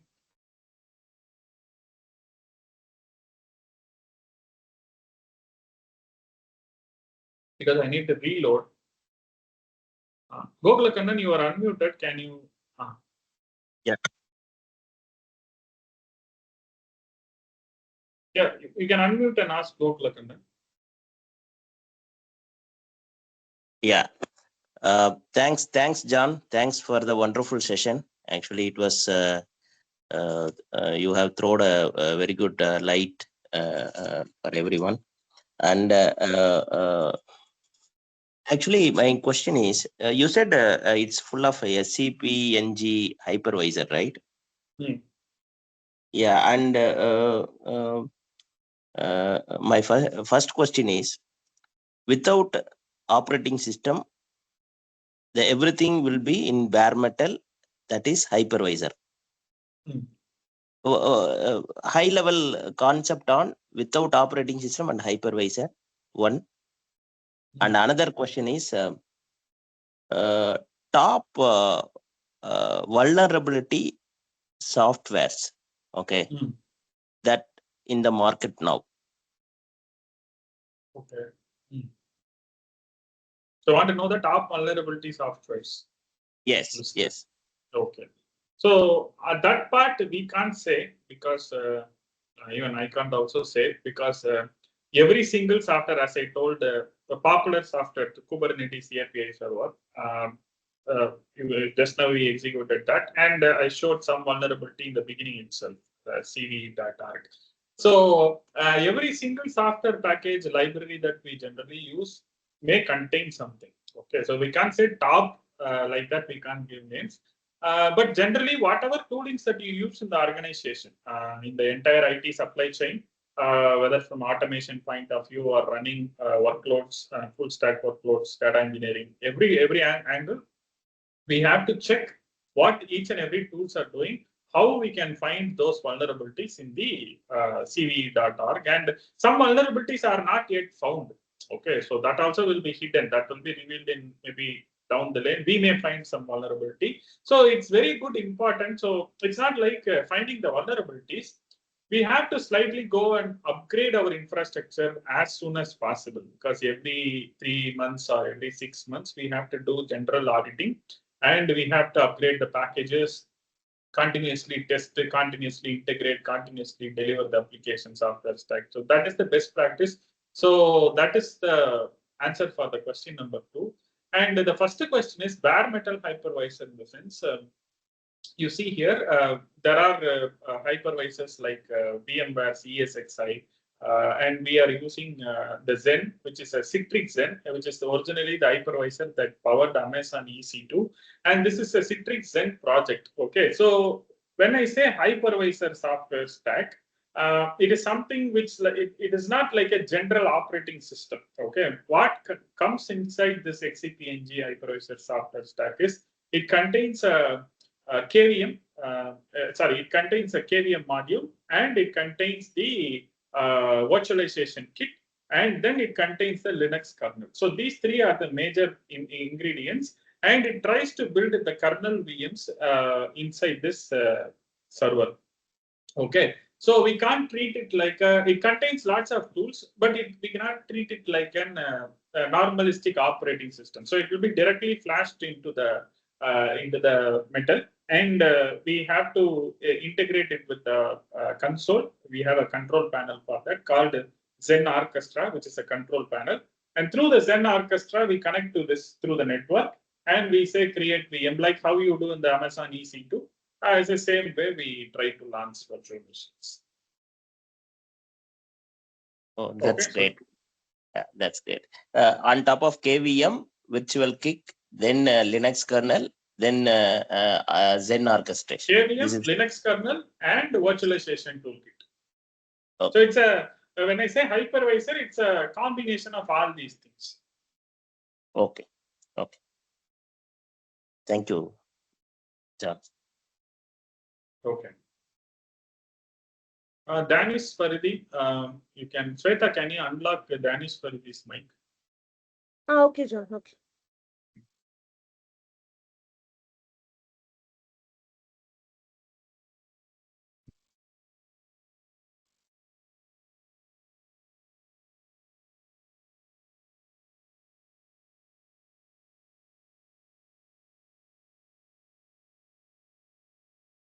Hi, John. I'm audible.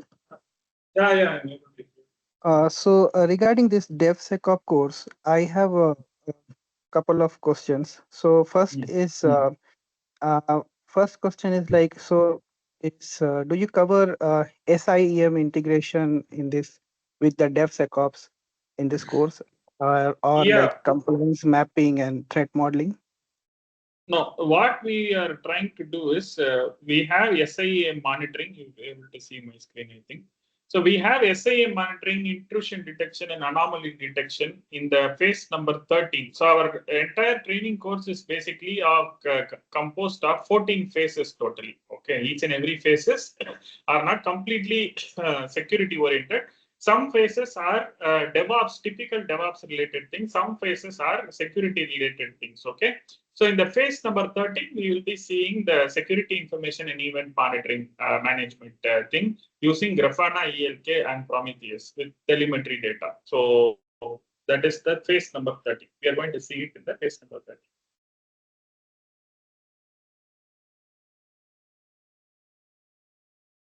Okay. I have another question. Shweta, can you put that link, Shweta, in the group chat? I think.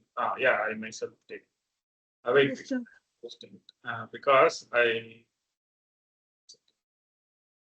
So the threat modeling is also like covered in this one. What you are asking? Can you repeat it? Threat modeling.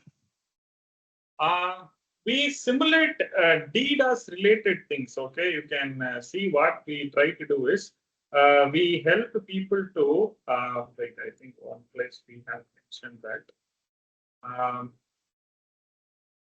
Okay. So yeah, here. So we help people to generate threats, okay, real-time cyber threats, and we will be talking about how we can inject script, how we can inject some kind of SQL queries or program scripts, some small data inside the endpoints to hack and come into a machine like an alien. So in the project number 7, in the phase 12, we try to simulate and mitigate different types of denial attacks, okay, against web servers like Nginx, Amazon EC2 load balancer, and Azure load balancer. And one particular small scale attack is what we have seen here in the session now. Okay, that is against Nginx Kubernetes network. Okay, so we have a few threats that we will simulate, and we will also see how we can mitigate in the layer 7 and layer 5 as well. Okay. So at the by the end of the course, so what kind of project will be able to implement end to end? We will be doing automation oriented project. Okay, the projects will be like there will be different levels of projects. We can't let's say it is only one. So basically the phase 2, which is composed of VM platform hardening using Packer, and there will be VM lifecycle automation project, and there will be cloud security IAC Terraform automation project, and then there will be VM platform security in cloud. So projects will be like automation codes. For example, I will just show some of the projects that our multi-cloud engineering people have done. So how it finally comes is like, it will come like infrastructure as code finally. So that is how the automation comes into picture. So I will just show a few of the things that our multi-cloud people have done. So I just show this thing. So this is a Terraform's code. Okay, so I have also committed the code in GitHub. So people also commit the code in GitHub, and the code will be available in the GitHub. Every person who is doing the hands-on in the class, they will be creating a portfolio in GitHub like this. So like how I am creating, okay? And the code will be made visible to the internet in a public, as a public repository. So people can access it, and you can put it in your Naukri profile, LinkedIn profile. So this is how the projects are implemented in real time, and the code goes to GitHub directly like this. This is how our multi-cloud DevOps aspirants generally do. Okay, whatever we build in the class time, we publish that as a project in GitHub like this. So we call as GitHub portfolio, which is useful for interview and interview process, applying to companies. So it will be a very valid portfolio for you. Okay. Okay, yeah.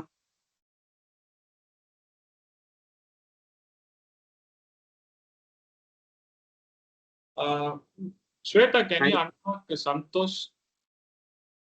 Yes, John, unmuted. Santosh, you can ask your questions.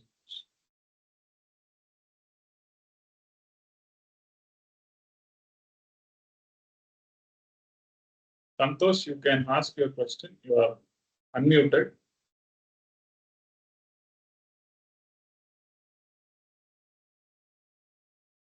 Santosh.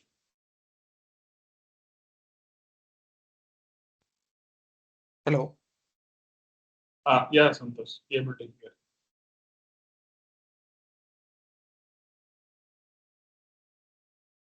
Hello, Santosh, I'm able to hear you. Please proceed with your question.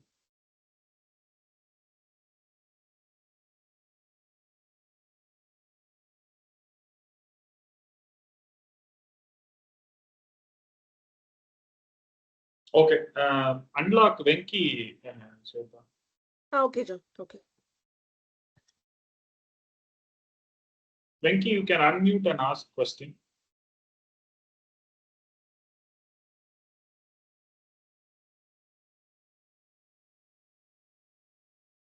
Venki.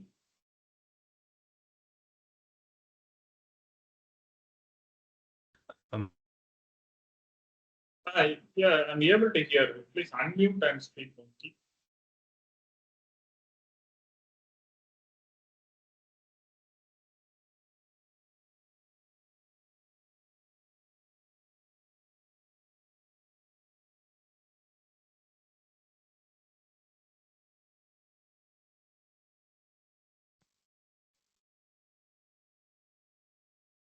I don't know.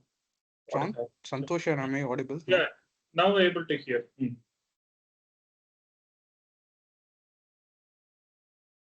Please ask. Able to hear, Santosh.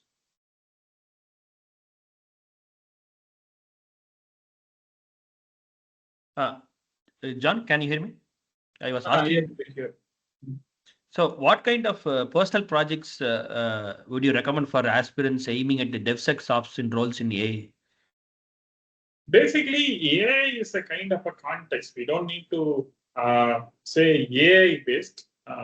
We have to say AI is basically a workload. So what we have to understand, I think we have a picture. Let me just show that. Generally, we show it to our aspirants. So I just check into this picture.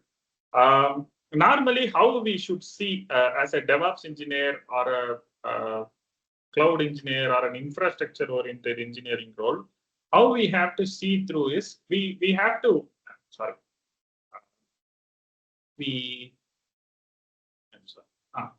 So basically, the skills that we need is containerization, orchestration, container version control, CI/CD, observability. So these are all the typical DevOps engineering skills. Okay, generally. Now we have to see our AI-based things as a workload. Okay, particularly when it comes to 1 second, I will take another picture. This picture is not. Wait. We do have another picture. Check that. Okay. Now I think this is the best picture. So you see here, we have to see through our software product or software stack. Like AI is one of the component available in the software stack. Okay, we have to see through our viewpoint whether you are going for a DevOps platform engineering or DevSecOps engineering or multi-cloud engineering, whatever kind of infrastructure-based roles if you want to go. The primary viewpoint of us should be always like you need to see through things like a software stack. I mean a software tech stack. Okay. In the software tech stack, there will be lots of workloads. Okay, workloads like databases will be there.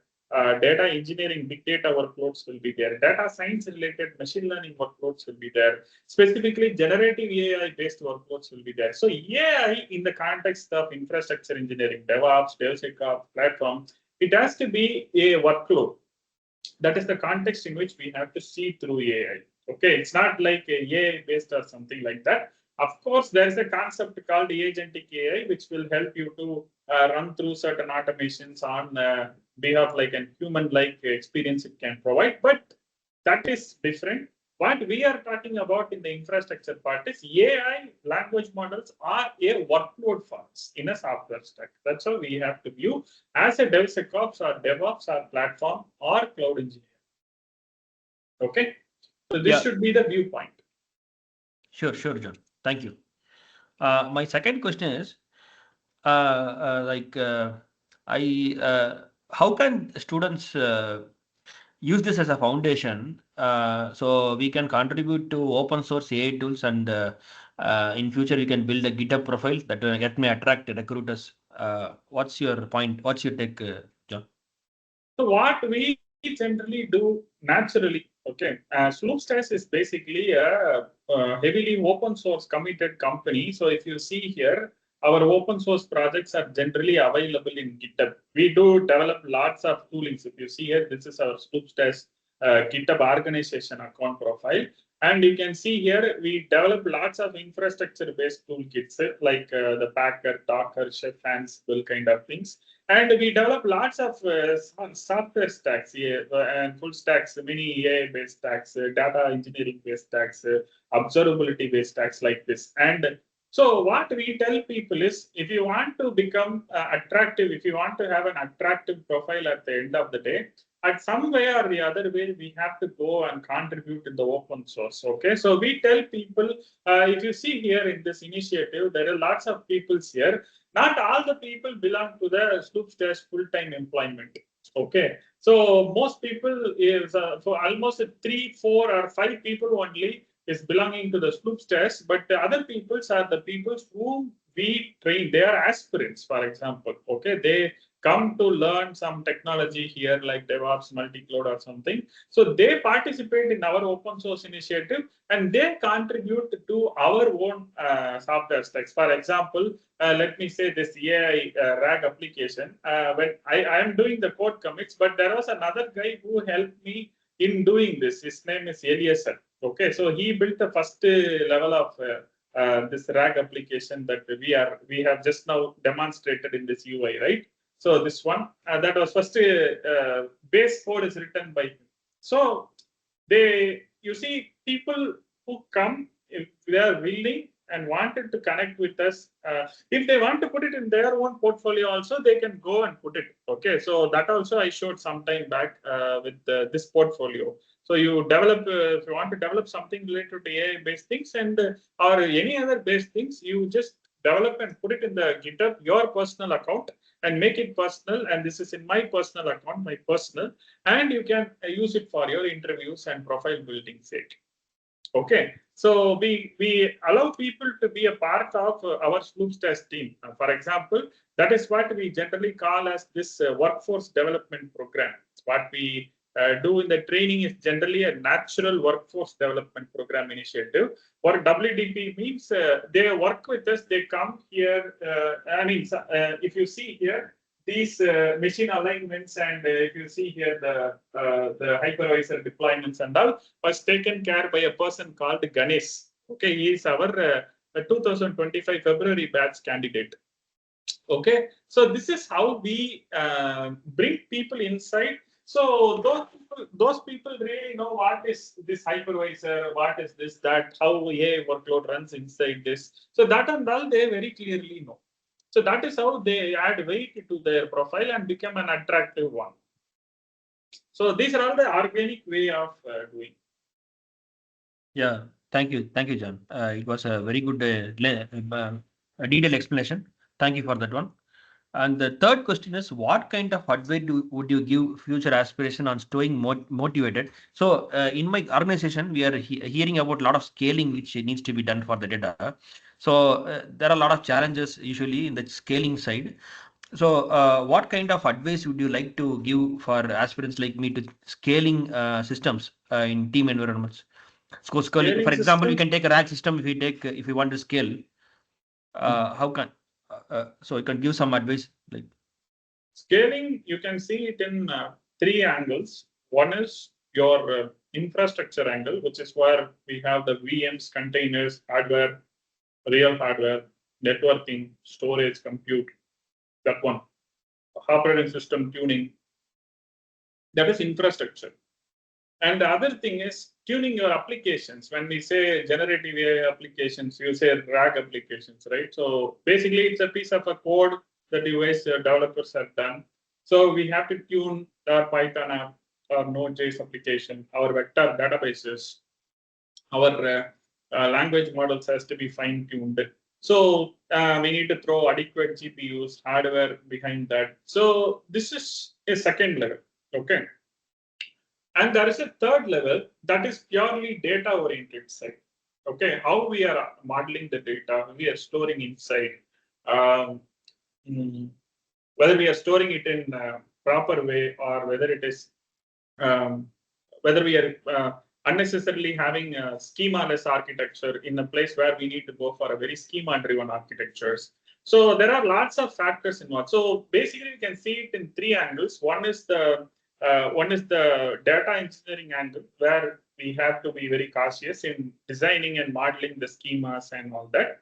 And then we have to talk in the full stack engineering angle, where we build applications that whether that application developers are handling the queries and things in a proper way. One is that, and the selection of the language models, and that thing also matters. And the third is the infrastructure part. We need to give adequate hardware, adequate CPUs, network bandwidth, storage, particularly in cloud. You have to give more, at least 5 times or 3 times than in the on-premise data center like this. So here, the same language model will outperform the, for example, if you take some DeepSeek 240 billion or some parameters, the same model that is running here in this machine outperforms Amazon EC2 because it is running in, in the cloud.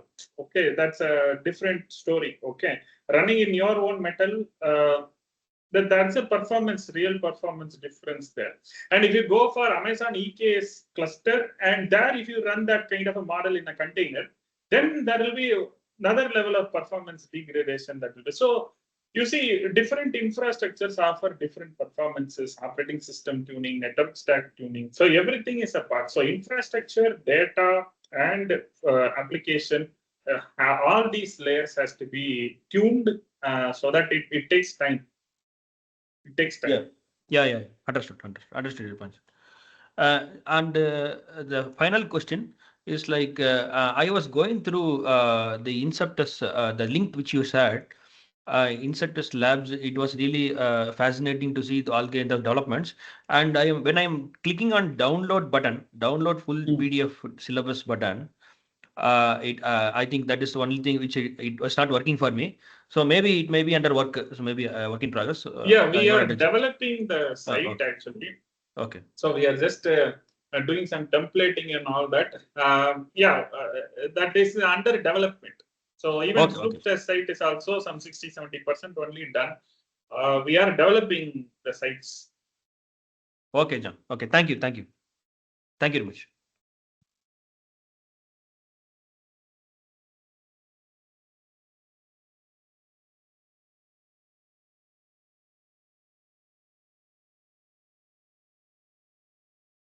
Santosh, able to unmute and speak now? Guys, whoever has questions, you guys can boldly raise hand and ask the question. So time is 7:10 only.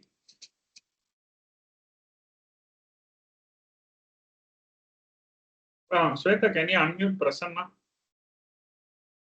Okay, John.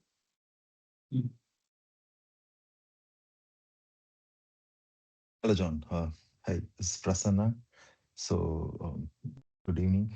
So, I have a quick question. Like, I'm a full stack engineer. Okay, so I build application using Quarkus and Angular and React.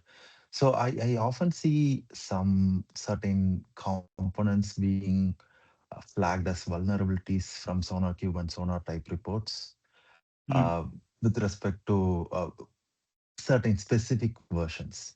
Say, for example, in such cases when there is no recommended remediation for or any upgraded version available for a flag component, so is it acceptable to continue running the application temporarily, or will there be any potential security risk of doing so?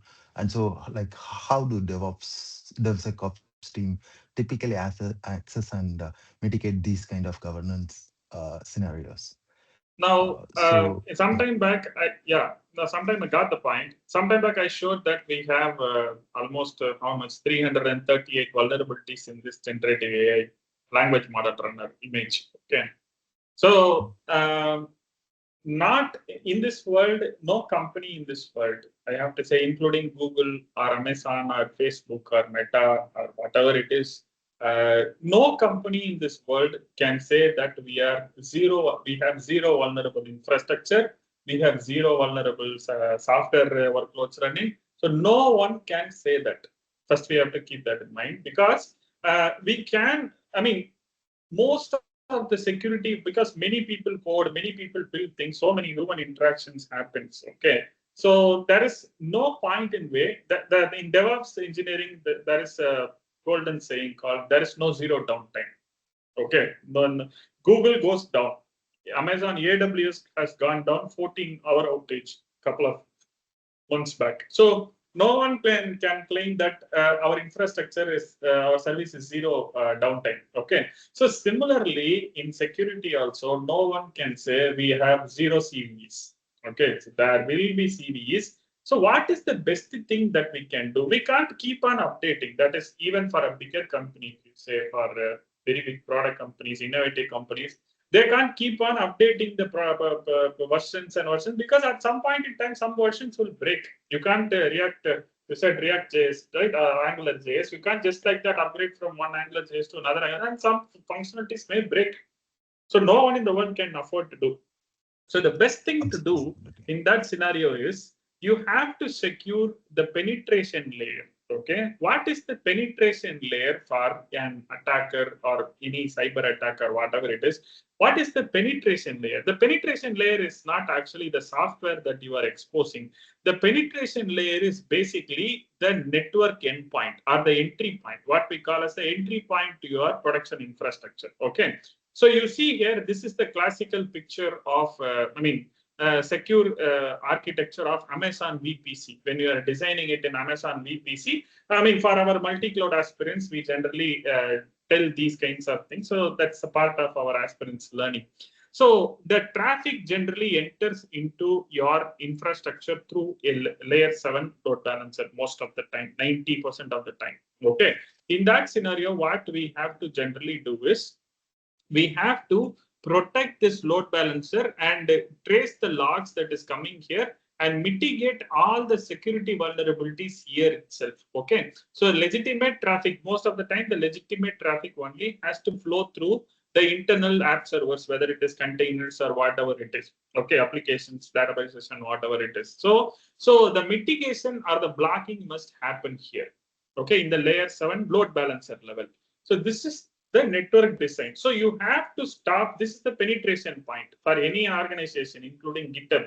Okay, they also have a load balancer through which we are accessing github.com and their services, right? So that is the place where they put all the, it's a kind of a defense firewall. So we put all the equipments to protect this one in the network area. So this is the network area where we are going to protect. You can't protect a software that is running inside an Kubernetes Docker container.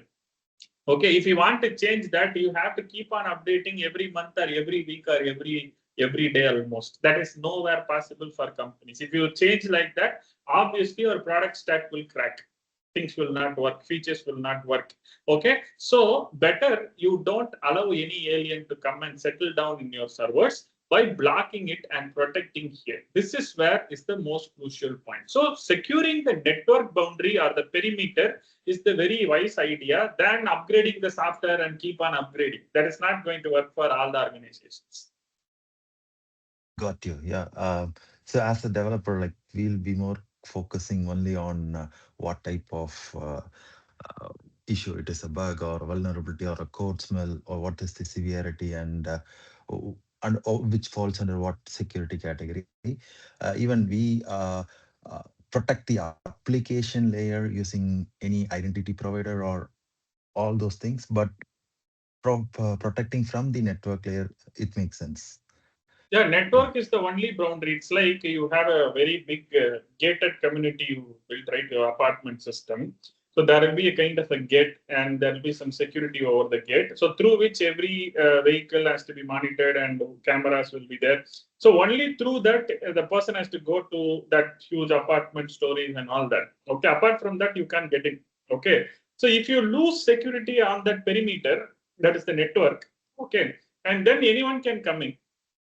Okay, that is why every organization generally spend a lot of money. Even the architecture which I showed, it is a very cutting edge architecture in AWS and Azure that helps almost, I mean, that's a secured architecture. So specifically, when I take that session, I tell people that this is not just architectural implementation. This has a lot of cybersecurity significance. Through this only, an attacker or legitimate traffic or hacker comes into our infrastructure and sits inside the machine. Okay, so that's the point to secure. Perfect. All right. So because most of our application has the vulnerabilities, not with the direct dependency, but it's with the transitive dependency that is being used by other component layers. Anyhow, that makes sense for me. But we can't fix all that. That is no way possible. Yes, absolutely. I got you. Okay, it will not happen at all. All right. Thank you, John. Thank you for creating such an engaging session that we are really eager to participate despite being a Valentine's Day. Thank you very much.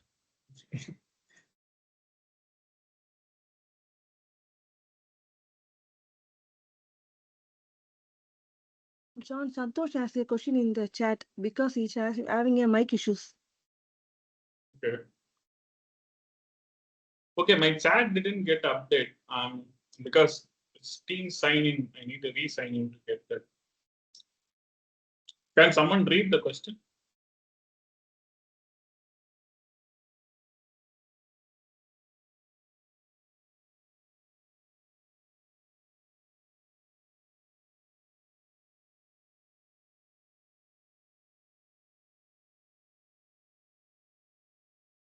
Can someone, Shweta, can you read the question? Yes, John, I'm looking. Because the problem is the sign in came. If I click the sign in, it will reload the screen. He asked the question: CVE vulnerability Docker up Scott, you were scanning the image. Basically, we can do the same in CI/CD Sonar Cube pipeline stage. Yeah, we can do that, Santosh. Sonar Cube is in fact a very good tool and that's been developed in the last 7-8 years. It has really went through a lot of rapid development. We can use Sonar Cube to do code quality checking, these kind of CVE scanning. But why I went on to Docker Scout and Docker Hub is because Docker Scout is the native Docker tool. Okay, this Docker Scout is a native Docker tool. This is not a product from external thing. They know Docker very better. They know OCI. They are the creators of this OCI container image format spec. Okay, so that is why they know how to very beautifully scan, penetrate inside an image and find vulnerabilities and all. So that is why I just tried it with the Docker Hub. Sonar Cube, we are having planned to bring that in our training program in the upcoming batches, not this batch. Another question is CyberAttack and HashiCorp is basically we integrate the passwords for security. Will any sort of the tool you will be covering? We will be doing Ansible vaulting, Ansible Vault, Kubernetes secrets. We are going to go mostly into DevOps oriented cybersecurity. Okay. There are lots of things in HashiCorp. We have Vault, that is a tool. Okay, so we don't have Vault so far. But we do how we implement Vault is we will see how we can use Vault in Ansible for automation purposes. We use Jenkins secrets, we use Kubernetes secrets and Docker secrets for encrypting and decrypting certain sensitive data. So that all will come inside that. But particularly HashiCorp Vault, we don't have any content for it. We do Terraform and Vagrant and Packer. 3 tools, HashiCorp tools, we are bringing in the training program. But we can't bring the 4th tool, that is Vault. We don't have plan for that. But in case if there is more demand for it, we may try Vault also. Okay. For container sensitive data, Kubernetes secrets, Docker secrets, and for automation related things, Ansible Vault, and then we use Jenkins secret sensitive data storing and all that. So that's how we do.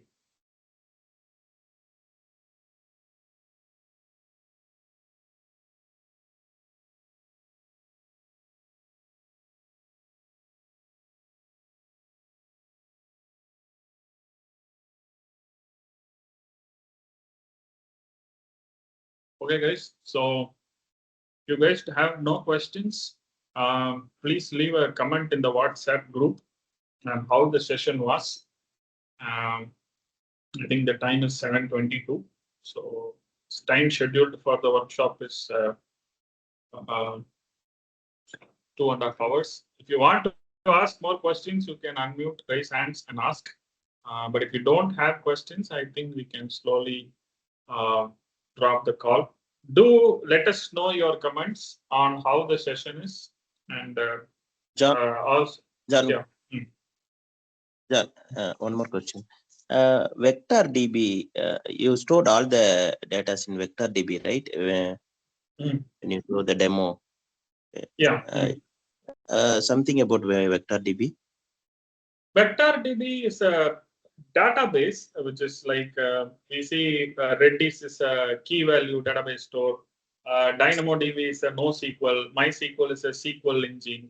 So like that, for AI-based RAG application developments, we need a vector database to store, to convert that particular data into AI understandable, language model understandable data. That is called vector data. It will be an array and numbers kind of thing. Okay, converting a proper text into array number kind of scalar vector format. And that will be stored in a vector database. So vector database means it is something which stores numerical data. Okay, it's not like a key value data. It stores numerical data, and the numerical data is somewhat represents the that is what we call as in the general RAG application related things. There is a concept called embeddings. Okay, generating embeddings. When you give some content to a language model and it tries to analyze and parse it and just convert that data into some kind of a numerical representation. Okay, it will be like an array plus numerical arrays and some points, float in values and all that. So that is purely number oriented.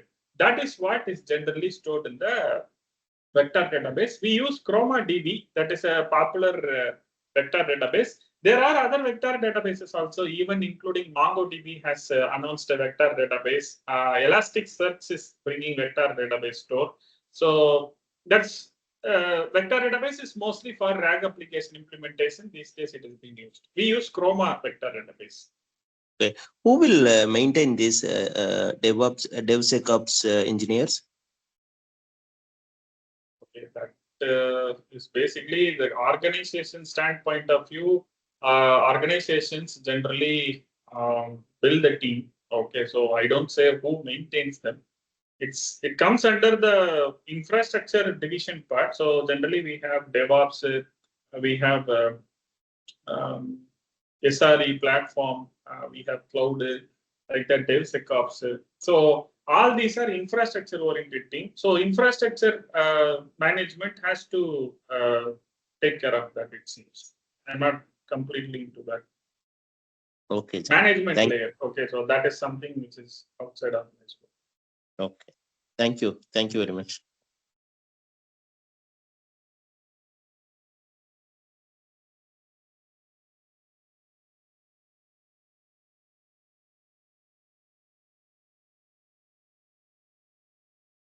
Guys, if you don't have questions, you guys can drop the call.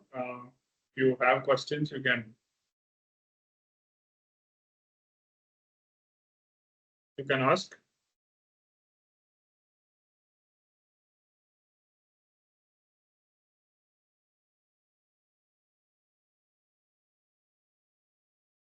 Try to share the feedback in the WhatsApp group.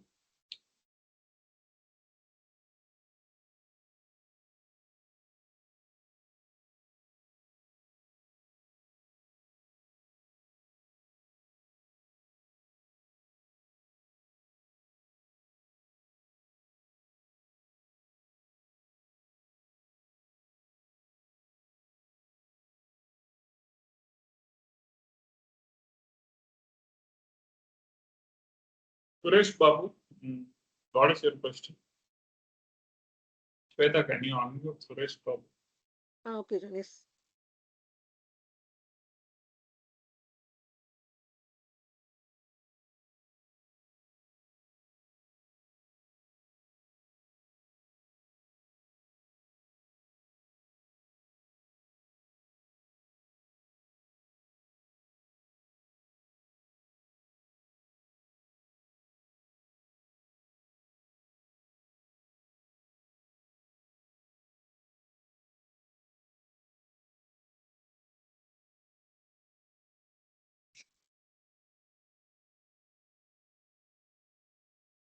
Suresh Babu, you can unmute and ask question.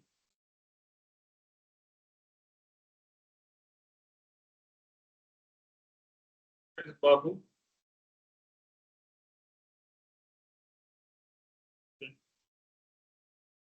Guys, if no questions means we can drop the call.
Okay, guys, no question means we can drop the call.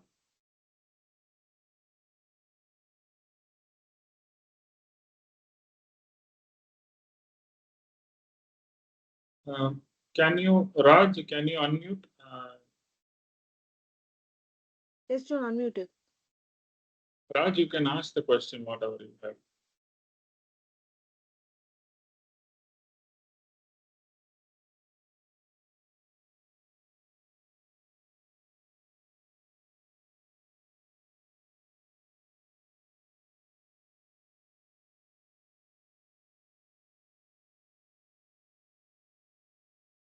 Okay, at least type the question in the chat or something.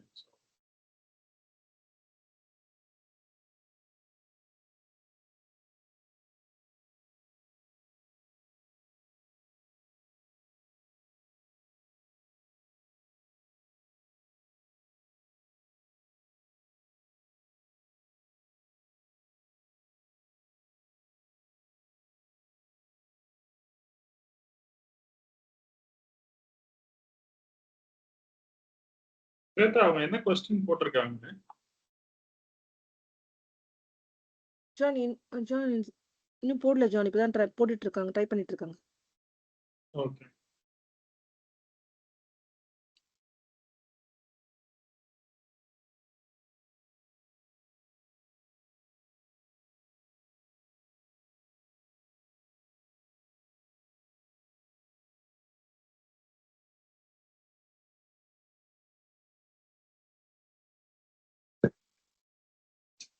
Okay, so in case of no questions, you guys can drop the call. Still, there are a few people in the chat, sorry, in the session.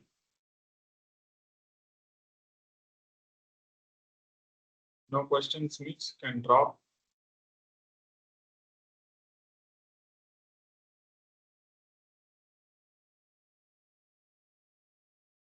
Time is 7:31.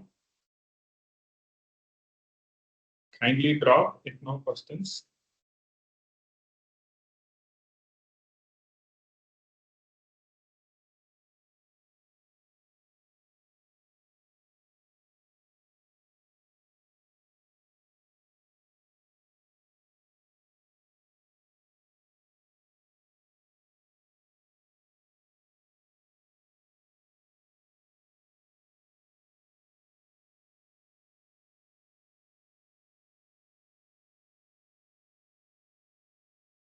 If we are currently in the data engineering field, this course is fully focusing on people career switching, or it will be integrated with data engineering.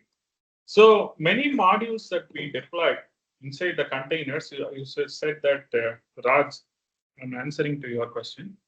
So you said that you are into the data engineering field, right? So you may have seen certain data components, right?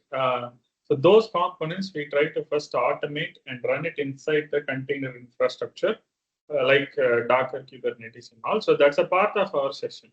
Okay, so that also comes under infra automation point.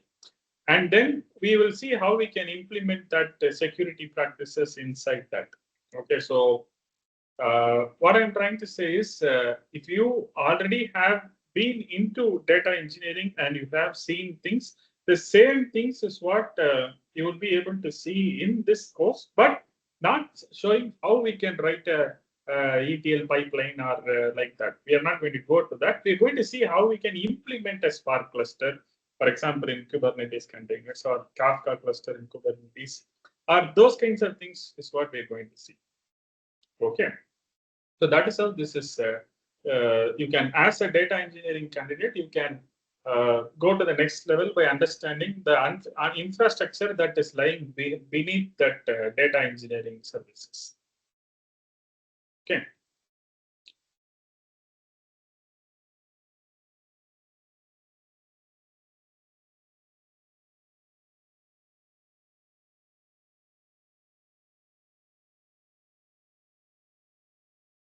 Okay, guys. In case no question means we can drop the call. Time is 7:34.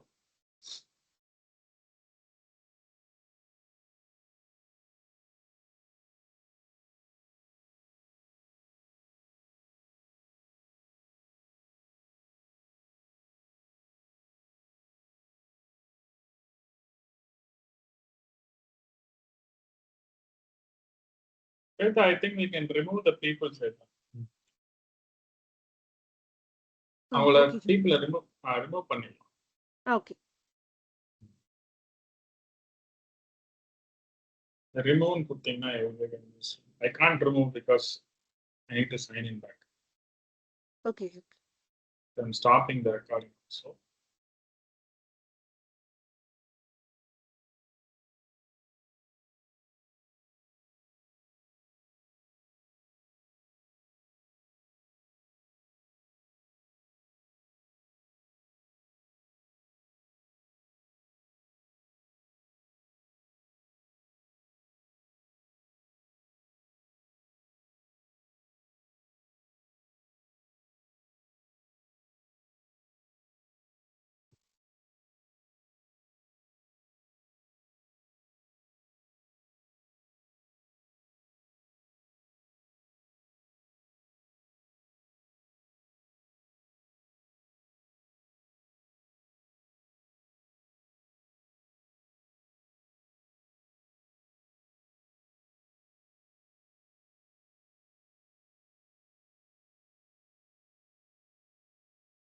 John, I removed.